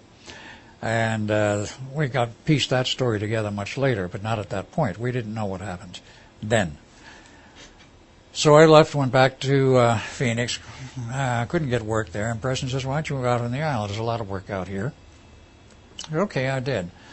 I moved out to the island actually August of 86, but before I did that, in May of 86, I made another trip. And that trip was in conjunction with a group in Phoenix that I had talked to about the station and the feeling I had that some enormous project had taken place there. There was all this wreckage all over the place. And it turned out that one of the three people I talked with were students at ASU, Arizona State University in Tempe. One of them was the nephew of Senator Barry Goldwater. I didn't know that at the time. Oh, you talked with him? I talked with him. And he was trying to sort me out. He was asking me about Tesla and certain Tesla projects. We hear you know quite a bit about Tesla. We'd like some help with this. I said, okay, maybe I can help you with it. But in the process, before Christmas of 1985, I mentioned the trip to Montauk and what I had seen out there and so forth, and he got very interested in this. Turns out that in May of 86, he and his two friends had already been introduced to are sent out on a trip to Montauk Island to find out the extent and history of what had gone out there, and is there evidence of money having been subverted from a regular project to a secret clandestine project at Montauk Point. Well, did his father, Barry Goldwater, send him out there? It wasn't his father, it was his uncle. His uncle sent him. We found that out shortly thereafter. His uncle was the one that sent him because his uncle got interested. He was also a radio amateur and into electronics, even though he was a military man who had been a general in the Air Force and was interested in UFOs, among other things. Anything unusual, he had a very strong interest in. But in any case, he started an investigation through channels to see if there was any evidence of a project at Montauk Point, and could find no evidence of any kind, no money being spent out there. It didn't make any sense to him. He says, if this is all out there, he says, somebody had to spend money on it, and there's not a trace of evidence in any of the reports of the Senate or the House and the oversight committees. He was chairman of the Senate Oversight Committee for Military Affairs, found no evidence of a big project out there. Didn't he actually go out there one time? I'm not sure whether he personally went or not. I suspect he did, but I'm not sure of it. I heard somewhere that he did. He may well have. After this trip that his nephew and the other two made at his behest, paying all expenses, go through all the buildings. They had approval from the state of New York and the Parks Commission to get in any building they wanted, and if it was locked, they would get the keys for it. And they wanted a thorough investigation. Well, we were out there with a camera crew and everything else. Oh, so you actually went with the two boys? I went out there knowing they were going to be there. And I was there, Duncan was there, Preston was there, and a whole bunch of people were there when they held down a suite of rooms in a motel just outside of the town of Montauk, near the point. And we did some other things there which were all videotaped. Everything on that trip was videotaped. Does that video exist anymore, or is that Yes, all gone? they do, basically. Preston has most of that footage. I have part of it on something which Preston gave me. But in any case, they never found any evidence of subversion of money or what have you, but just more evidence that there was a huge project ongoing out there at one time. So they couldn't find the entrances to the underground tunnels? No, that was totally sealed off. We found a couple of sealed entrances, if you will, where concrete had been poured in. We checked the elevator shaft, which is in the radar tower, to see if it went down below the ground level, and it sure did. We dropped rocks in there, and you could calculate from the sound how long it took to get down, of course, how far down they went. It went down far enough to say it went down one level. We could hear it hitting something, which said either that was the bottom level or there was a concrete plug in there. Later on, we learned it was a concrete plug because that elevator went down 8 levels. And the stones didn't go down 8 levels.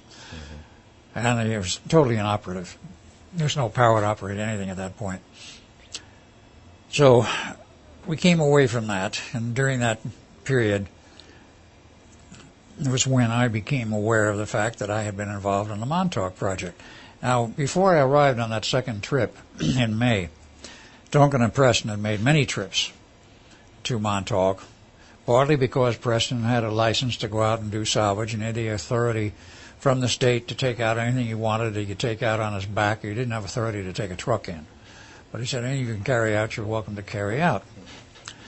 And he had a license to do it because he was an electronic surplus dealer, among other things. So he had taken a few pieces of equipment out, quite a lot, in fact.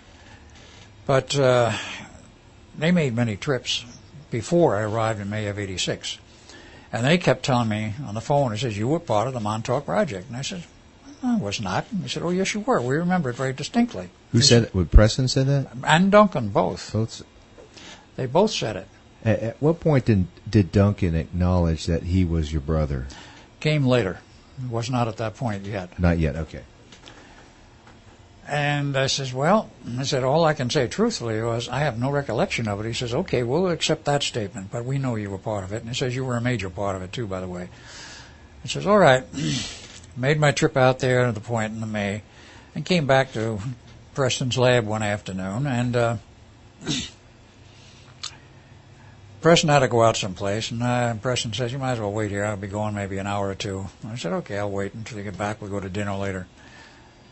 So I sat there in his lab, surrounded by part of the equipments which had been taken out of Montauk, including IBM drives of various kinds, hard disk drives, big ones. And I says, okay, these guys say I was part of the Montauk Project. I don't recall it. Let's say, for the sake of argument, that I was. Okay, so what? What does it mean? At that point, I started to shake like a leaf, and I mean really shake. And I said, oh, shit. I said, this means that there is something buried here that I have not yet faced. I knew enough about digging information out, because I've been doing this for years through another channel, other things that I've been involved with. And again, this is '86, right? This is '86. Okay. And in '88, when you found out about the Philadelphia experiment, did you also have the same shaking thing? No, I did not. Okay. That was more straightforward. The thing for the Montauk was quite heavily buried, but I started to have the shakes. And this went on for a period of time, and I said, oh, shit. I said, I know I was involved now. I said, this has to be. Well, finally, late that afternoon, I tried to relax and say, okay, see what kind of memories come up. First thing that came up was 1956, sitting on the seawall outside the Royal Hawaiian Hotel that famous night. I assume now it was a Saturday night, I'm not sure. But I remember sitting there on the seawall and the fact that I'd passed out, and okay, what happened? And from that point, it all started to connect. I was pulled somehow out of there and wound up in the office of the director of the Montauk Project, the station master, as we call him, Jack Pruitt. Okay, now we are going to get into the whole Montauk thing on the next show. Okay. On the next show. So but I'll finish up the short part of this. Okay. That was where my memories came back, that I was part of the Montauk Project and everything that came with it, and, of course, other aspects later. But that was the opening point. And that night when Preston came back, I said to him, okay, Preston, you're right. I was part of the Montauk Project. I said, oh? He said, yes, I remembered it finally. So we had discussions with Duncan and so forth, and we went to dinner that night. And this was, of course, in May of '86, and then at a later point, I decided, okay, I'll move to the island, and I did in August of '86, and I was there until March of '87. I had a good job with the company, but they saw fit, like so many other good jobs I've had, to can me, but they didn't can me for incompetence or anything like that. He canned me because his bean counters told him, his accountants, if you will. Overhead. You got to cut back. You have bills aren't being paid by one of the major aircraft companies. One of them on the island owed him 6 months of back monies for developments of hardware that he'd done for them. Is that Grumman? Grumman. Mm-hmm. It was Grumman. And the bean counters told him, you got to cut back. So he started. The last one in was the first one out, me. And I had a nice job with him, $50,000 a year. Now, when Preston first saw you at that Psychotronics meeting, yeah, did he already know who you were? No, he did not. He had no idea at the time. He did not know. When did he start remembering? Sometime between the August 1985 meeting and the time when I arrived, or the July '85 meeting. and the time when I arrived on the second trip to Montauk, which was, of course, May 86. It was in that interim period. We went out, of course, in August of 85. After that, he and Duncan made many trips, and he started deprogramming Duncan, and they both became aware of the fact that they were involved in it because of all of the trips. And the fact is, you go back to the scene of the crime, so to speak, it's a very powerful stimulus, and the fields on that base were enormously powerful. They would kick anybody that had any kind of memory back into what was there and what were you involved in. So it hit them. So he worked on deprogramming Duncan. Yes. And at the point, though, did he already have his memories, or did he do that, and in the process of deprogramming Duncan, he deprogrammed himself? I can't answer that aspect. I don't know. We'll have to Someplace ask along him. the line, the memories for Preston came back. Okay. And Duncan, maybe the same time, maybe slightly separate. That I don't know. Now, did Duncan have a hard time accepting the fact that you were his brother? A very hard time. He did. Yes. Why so? He didn't want to accept the idea because... that he was involved? No, he didn't want to accept the idea that I was his brother.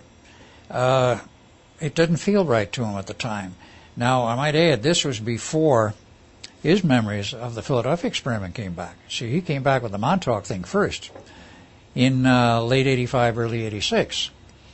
Then I came out there, and I was there until March of 87 when I left and went back to Phoenix. And did other work then in the area around Phoenix. But it was after that, because of many of the problems that developed with Duncan and deprogramming him regarding his connection with the Phoenix operation, the Montauk Project, as it was under the heading of the Phoenix Project, he had a lot of problems, and he had a great deal of trouble accepting the fact that he was A, in the chair, and B, that he was one of the principal programmers for the Montauk Boys. That bothered him no end.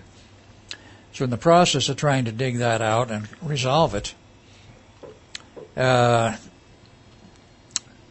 hypnosis, Preston started to regress him age-wise, trying to find out what the connections were and what's going on here.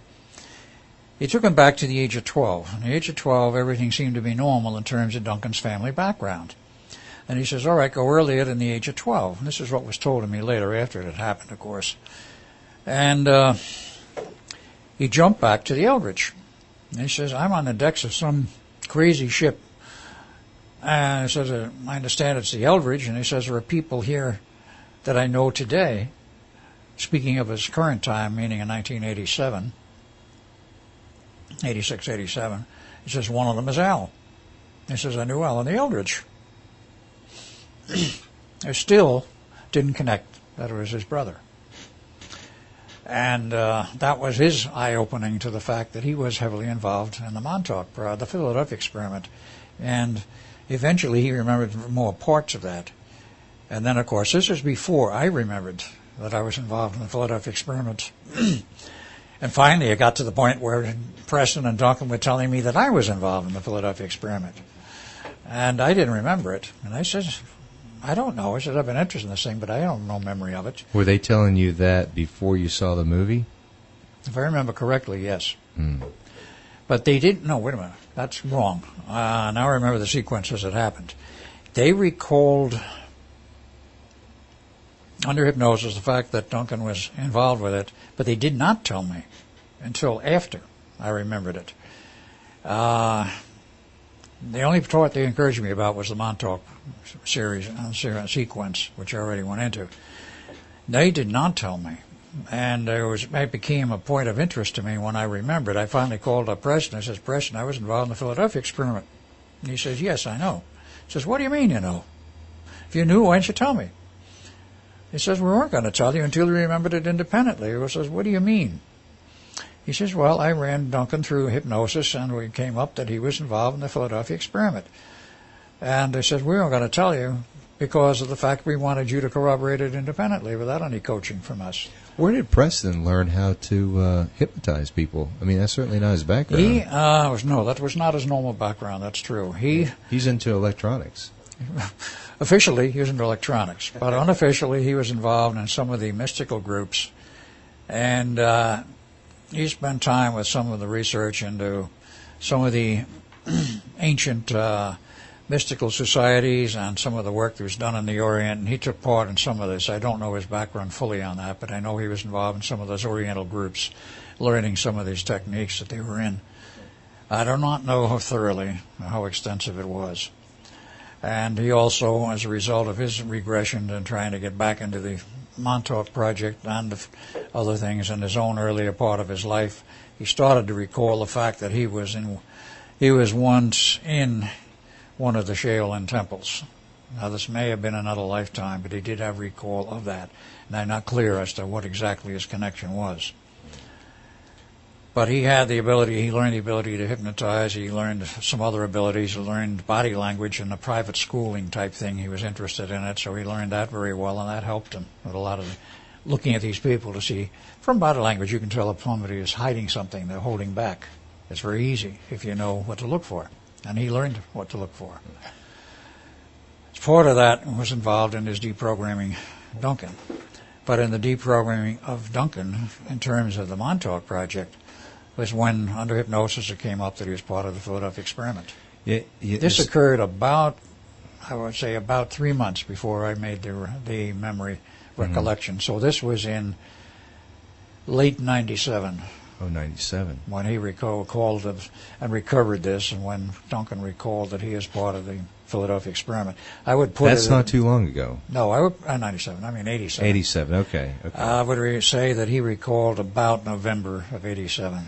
Okay, this seems very strange to me in a sense that by day he'd be working to try to deprogram you and figure out what's going on, and Duncan be trying to figure out what's going on, and then sort of by night you guys are all working together on this Montauk project. Was there that overlap there? Yes, there is an overlap. Preston was probably involved with the with the Montauk Project from the beginning, meaning about 1968, 69. At some point in there, he came in on it. I don't know exactly when, but he was there before the 76 beginning of testing of the full Montauk operation, meaning the time tunnels and all of this. And all of the alien connections were put into place about 1969, 1970, after the Germans moved in, and after Dr. Herman C. Unterman was named as a technical director. And I'm not sure exactly when that happened, but it was before 76. In fact, I was the one that pinpointed that Herman C. Unterman was a technical director, and Preston said to me at the time, he says, "Unterman, did you say?" I said, "Yes." He says, "I know that guy." I says, "Where do you know him from?" He says, "I remember him from MIT." I says, "MIT? What were you doing at MIT?" He says, "I was teaching Saturday classes at MIT on metaphysics or something." He says it was sort of an off-the-cuff type thing, and Unterman was one of my students. I says, "Unterman was one of your students?" And he says, "Yeah." And at this point, he had not remembered his connection with the Montauk Project, but later on, when I finally got it to him, I said, he was part of this thing, and he was a technical director. Okay, now I'm timelining again. Did you say it was 83 that it got shut down, when the monster was there? 83 was the shutdown on the night of 12 August. Okay, and a lot of these things you're talking about are 86, 88, right? When the memories started coming back. That is correct. It was only a few years after. And it's interesting, 12 August 83 is when you arrived. It was 12 August in the wee hours, let's say about 2 a.m., when Duncan and I arrived from the Eldridge in our original format, if you will. That day. And that's the same day the base got shut down. That's right. That's See, the sequence there is very important, because what happened was we arrived, we were there about 12 hours, and prior to that, about 6 weeks prior to our arrival, Duncan, Preston, and certain other people of the higher echelons, not myself, put the plot together to destroy the station. But they had to wait until, because they found out about the records and knew about it, they had to wait until after Duncan, Duncan, the original, and myself, Ed Cameron, were to arrive at the station, be there, and then leave. They couldn't destroy the station before we had left. And they knew we were coming. Von Neumann knew we were coming. Von Neumann knew about the plot to destroy the station, but he says you can't do it before that point. And, of course, he was against it totally. I was against it as Al Bielek, because I was there as Al Bielek at the same time I was to arrive as Ed Cameron. About 3 days before the arrival, they told me to go take a hike, take a vacation. We don't want you around here for the next few days. They didn't tell me what was going to happen. Did they say the same to Duncan? Duncan, they kept on station, but in another location. They made sure he was nowhere as near where the arrival would be for the original Duncan. Then you'd have the paradox problem. Exactly. That they knew they had to avoid. So Duncan and I were there for that approximate 12 hours. After we left in the middle of the afternoon, had known we were gone, had been returned to the Eldridge. That was when Preston got Duncan, sat him down in the chair, and put him through whatever he put him through to put him in that relaxed reverie state, and then gave him the command that time is now, or whatever the set of words were, which would turn on the pre-arranged command that he would dredge up from his subconscious some kind of a monster resembling a Sasquatch and come out of his mind. The station would give it physical clothing, if you will, put it into our physical 3D reality, which had long since been established that the station could be used for. It was established in the early testing in 75, 76. They could take thought and put convert it into form. a physical reality. Okay, now I've heard when this issue has been discussed, I have heard that that's the Bigfoot character that we see, and it was just kind of floating around, and it appeared in as a synchronistic thing. But I don't know exactly the sequence because I wasn't there, but Duncan thought about it. Are you relaying a story from Preston? I'm relaying a story from Preston as how he saw it, and there were other people who saw it also. And Duncan as well? Did he see it as well? Duncan perhaps did not see it because he was sort of half out of it. Right. He was in a... He was sort of the conduit, wasn't he? He was the conduit. Yeah. He was therefore half out of it. And in the state in which he usually was in that chair, he was not physically conscious of what was going on. Mm-hmm. He was conscious at another level. So the thing came, it arrived, it was physically clothed, and it went stomping out around the base. And this was sometime late afternoon, 4 or 5 o'clock maybe. I'm not sure what time. Did it look like a Bigfoot or a Sasquatch? Yes, the photos we have of it show it as such. Who took the photos? They came in 1986 on that trip in May by a commercial photographer. It's a series of photos. It's on videotape. Preston has footage on videotape of them. I have pictures from that period, also from 1993. Yeah, I have seen some in your book, in the book that Preston did, but it's very vague, very foggy. It's a little on the foggy side, but in any case, it wasn't foggy at the time he was stomping around the base. I'll bet. There were people who saw this and ran. The word got back immediately to Jack Pruitt, the station master. This was going on, and Jack got totally upset. He says, well, we've got to shut that thing down, shut down Montauk, shut down the tower. So they went for the main power control circuits. Oh, they had to shut it down because that's the only way to get rid of the monster, right? Exactly. Got it. They went to shut down the main power feeds to the tower, and like on the Eldridge, the handles were frozen. So he says, okay, find the cables and cut them. So they found a set of power feed cables, which power was all coming from Lilco at that time. They'd long since abandoned the power station. And they found cables, they cut them. Nothing happened. And they scratched their head, and Pruitt said, there's got to be another set of feed cables. And they found another set, cut those, the lights went out, but the station kept running. Well, at that point, it was obvious, as we discussed later, that the station had achieved that point of theory becoming fact that Einstein had warned about years before, which was that if you create a machine of sufficient complexity and give it enough power, and eventually in time it will become intelligent of itself. And the computer complex in the tower had done just that. It was feeding itself power out of what you could call the Dirac Sea.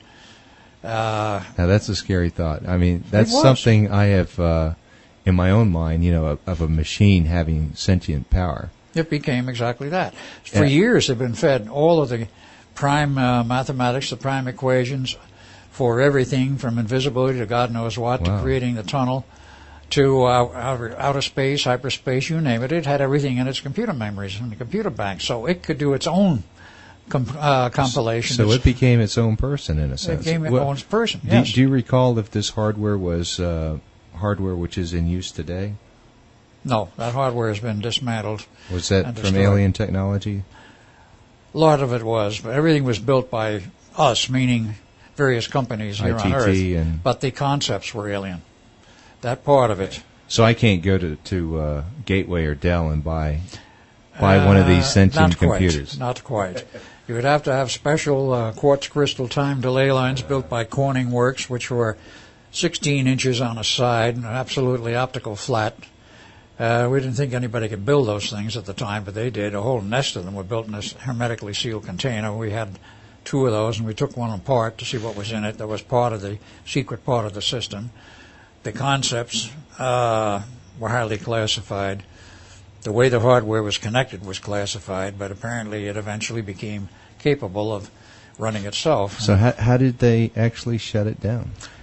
Well, when they realized what was going on, Pruitt said to Preston, who was there, says, "You're going to go in there and shut this thing down." He says, "I'm not going in there." He says, "Here's a portable acetylene torch with a tank you can put on his back and a cutting torch." He says, "You're going to go in there and cut it down." He says, "No, I'm not." So Pruitt pulled out a .45 and held it to Preston's head. He says, "Yes, you are." Preston says, "I guess I am."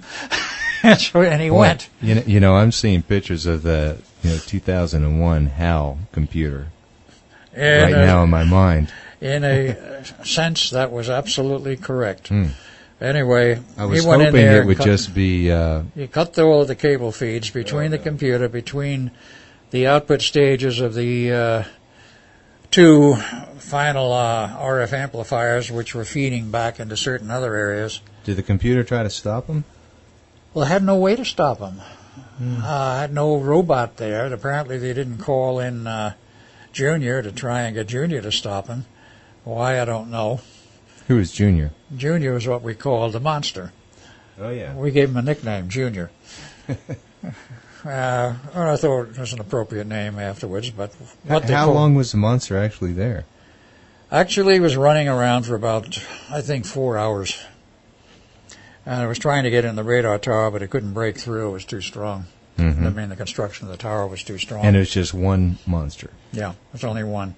Didn't multiply. And went in there and cut up enough of the cabling, cut up the interconnects between the main computer and other computers, between various systems in there, and eventually, when they cut enough sections of the brain apart, the whole thing collapsed. Couldn't feed itself power anymore, because all of the controlling equations and knowledge was just chopped out. So it was shut down, and Junior disappeared. It became locked in a physical location where you could see it with the right, not even the right cameras. Any ordinary 35 millimeter camera with ordinary film photographed it. My camera, another guy's camera, videotape, etc. Nobody could see the creature, if you will. It was out of our reality, and partially in another one, but yet still partially back in ours, sufficiently that you could photograph it. That was really weird. Was it frozen? It was frozen and motionless. Wow. Do you think that's where all these Bigfoots come from? No. So no, there are real Bigfoots, particularly out in Oregon. Lots of them. Lots of them. You think those are just living there, having a good old life? Have nothing to do there, with... According to the information I got from various sources, including one woman who was abducted by them and taken to their camp, and was later either allowed to escape or she escaped on her own. So there's a whole colony of these things, and they do talk. They understand English. They're highly intelligent. But what they're doing here, she didn't know, and it began to appear to those who researched the problem of the Bigfoot that the Bigfoot do have communities.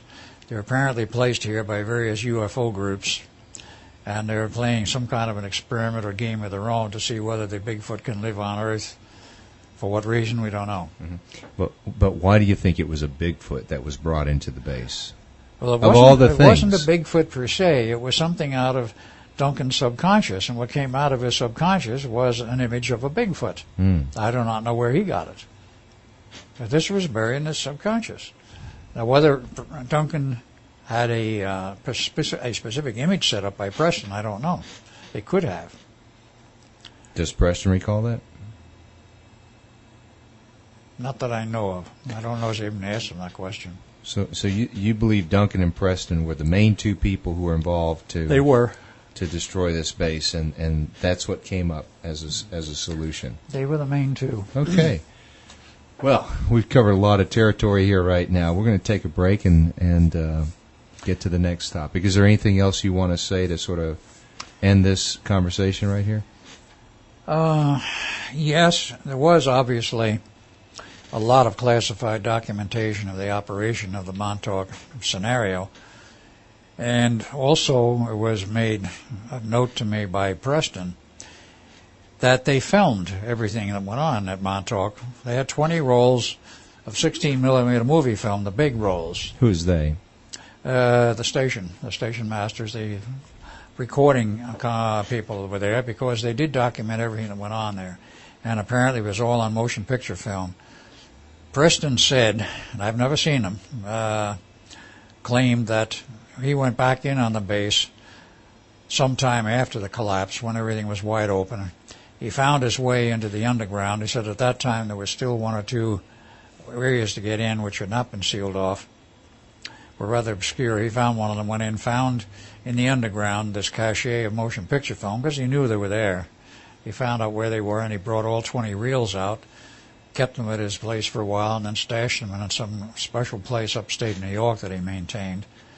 And he was always going to show them to somebody who never did, and the next thing he knew, this was after I arrived on the scene, and was at the point where I remembered what had happened, that he told me that, well, somebody came up there to New York State, and of course I'm quoting Preston. I can't say he even had him in the first place. This is his story. We'll ask him about that. Yeah. Yes, might be a good point. Okay. He said that everything he had stored upstate was destroyed. Somebody came in and first they fired the barn, then they bulldozed everything, and all the films were lost, and everything else he had stored up there.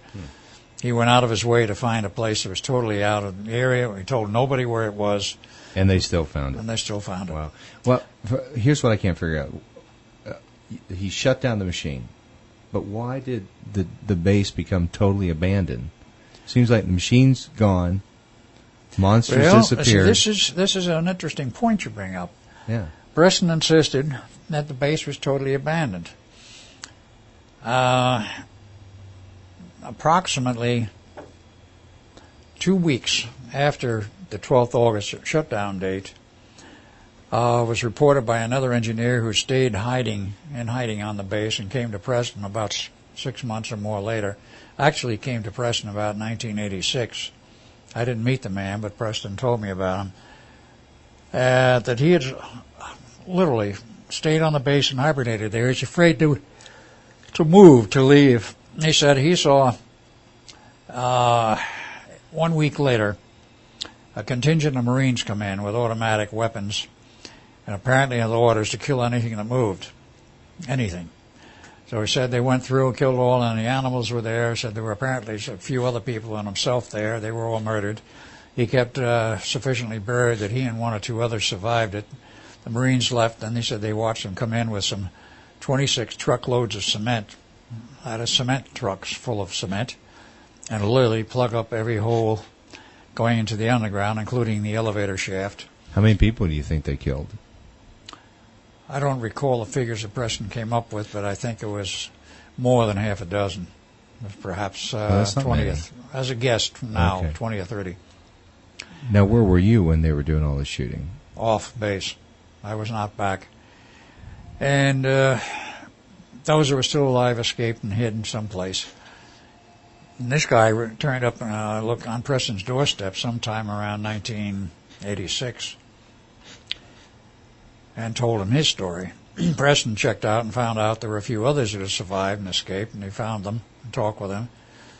And Preston's belief was that the entire operation was shut down.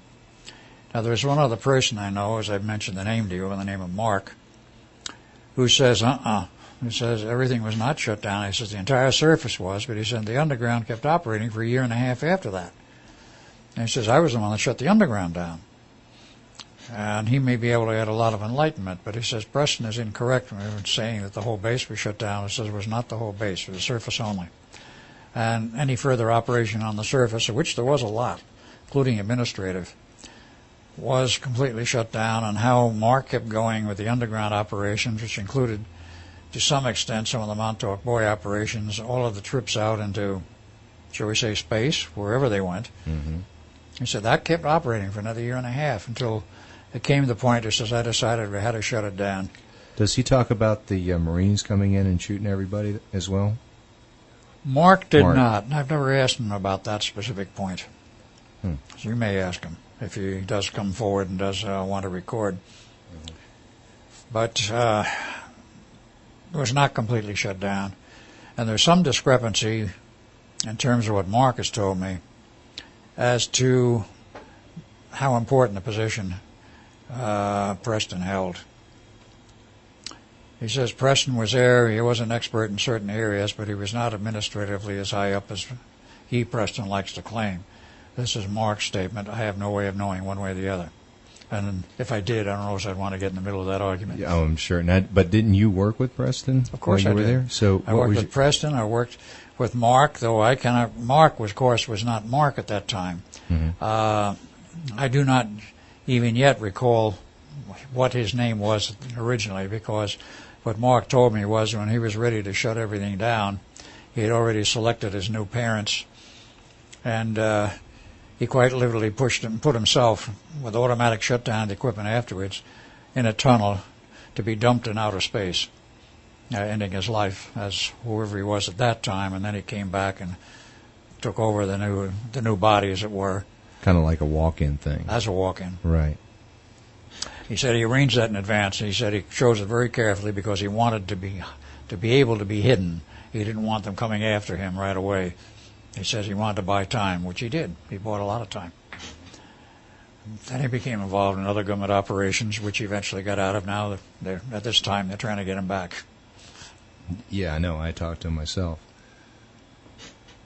So time will tell how Mark comes out on this. Mm-hmm. He's a very sharp, very intelligent, very, very likable guy. Mm-hmm.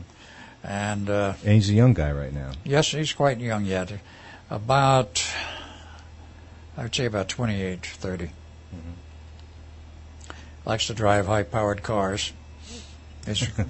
Had a friend that he came up here to Atlanta to visit, who was working up here in Atlanta for a period of time, and then the friend left his job, moved to Florida, started up a new company, and this new company with his friend is the one that wants to hire Mark currently.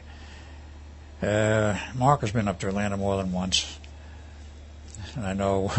Well, so there's many times when you give lectures, Al, he'll sit at the table with you, right? Yeah, he did. Yeah, and answer a lot of questions. Prior to that, I had a roommate who, before the time that I was his roommate, used to be at many of my lectures by my invite. He helped me hold down the table and helped me with the sales of various things. Mm-hmm. How many other people, though, have come forward to you and say, hey, Al, I remember you. I worked with you, in addition to the three that we've talked about? Quite a number. There's a man that I last talked with out in California. It was part of the Philadelphia experiment. He helped design the equipment to stabilize and synchronize the two big generators, because electrically they had to be an exact phase relationship, and that was not an easy task. I've talked with him. He remembered me. There was a man who came to one of my lectures. Do you remember his name? I have it in my files, yes. I don't have it on the tip of my tongue at the moment. Okay. Another man came to me at one of the lectures and says, as you said, I remember you. I remember you because you were on board the USS Pennsylvania. He says, oh, were you on the Pennsylvania? He said, yes. I says, what was your position there? He says, I was the equivalent of what would be in civilian life the purser. He was the head of all records and the record keeping for all the personnel. I've forgotten what the Navy term is for that. But he says, do you remember the name Cameron on the roster? And he says, yes. I says, one or two. He says, I don't remember whether it's one or two, but he says Cameron was definitely on the roster, and it was in the time period you indicated on the Pennsylvania. He says, I was there then. Another person has come forward who was one of the engineers in the Department of Chemistry at Los Alamos Laboratories after the Philadelphia experiment was over and I was at Los Alamos. He definitely remembered me. Do you remember his name? Hard to remember. I do remember it, but not right at the moment. Okay. And I had dinner with him about a month ago. Okay. He still remembered. So one other man came forward who is still alive, living on Long Island. There's a man by the name of Alan Batchelor. Mm-hmm. He came forward and said he remembered the Philadelphia experiment. He remembered me. And he was one of the survivors, but he is still alive.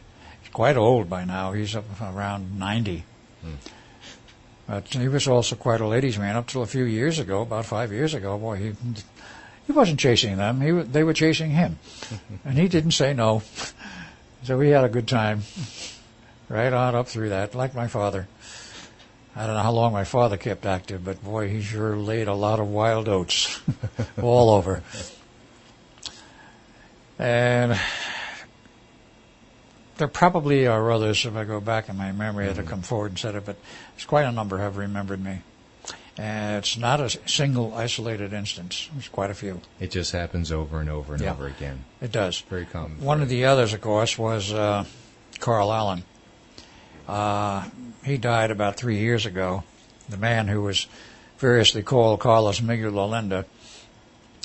He was in a retirement nursing home up in Greeley, Colorado. I finally found out from somebody where he was, and I called him, and he remembered me. He wouldn't say too much on the phone, but he says, Al, I would like you to come up here and visit with me. He wanted me to come visit him. Didn't have the money to go up there, and before I could get it together to go up there, I was advised that he had died up there.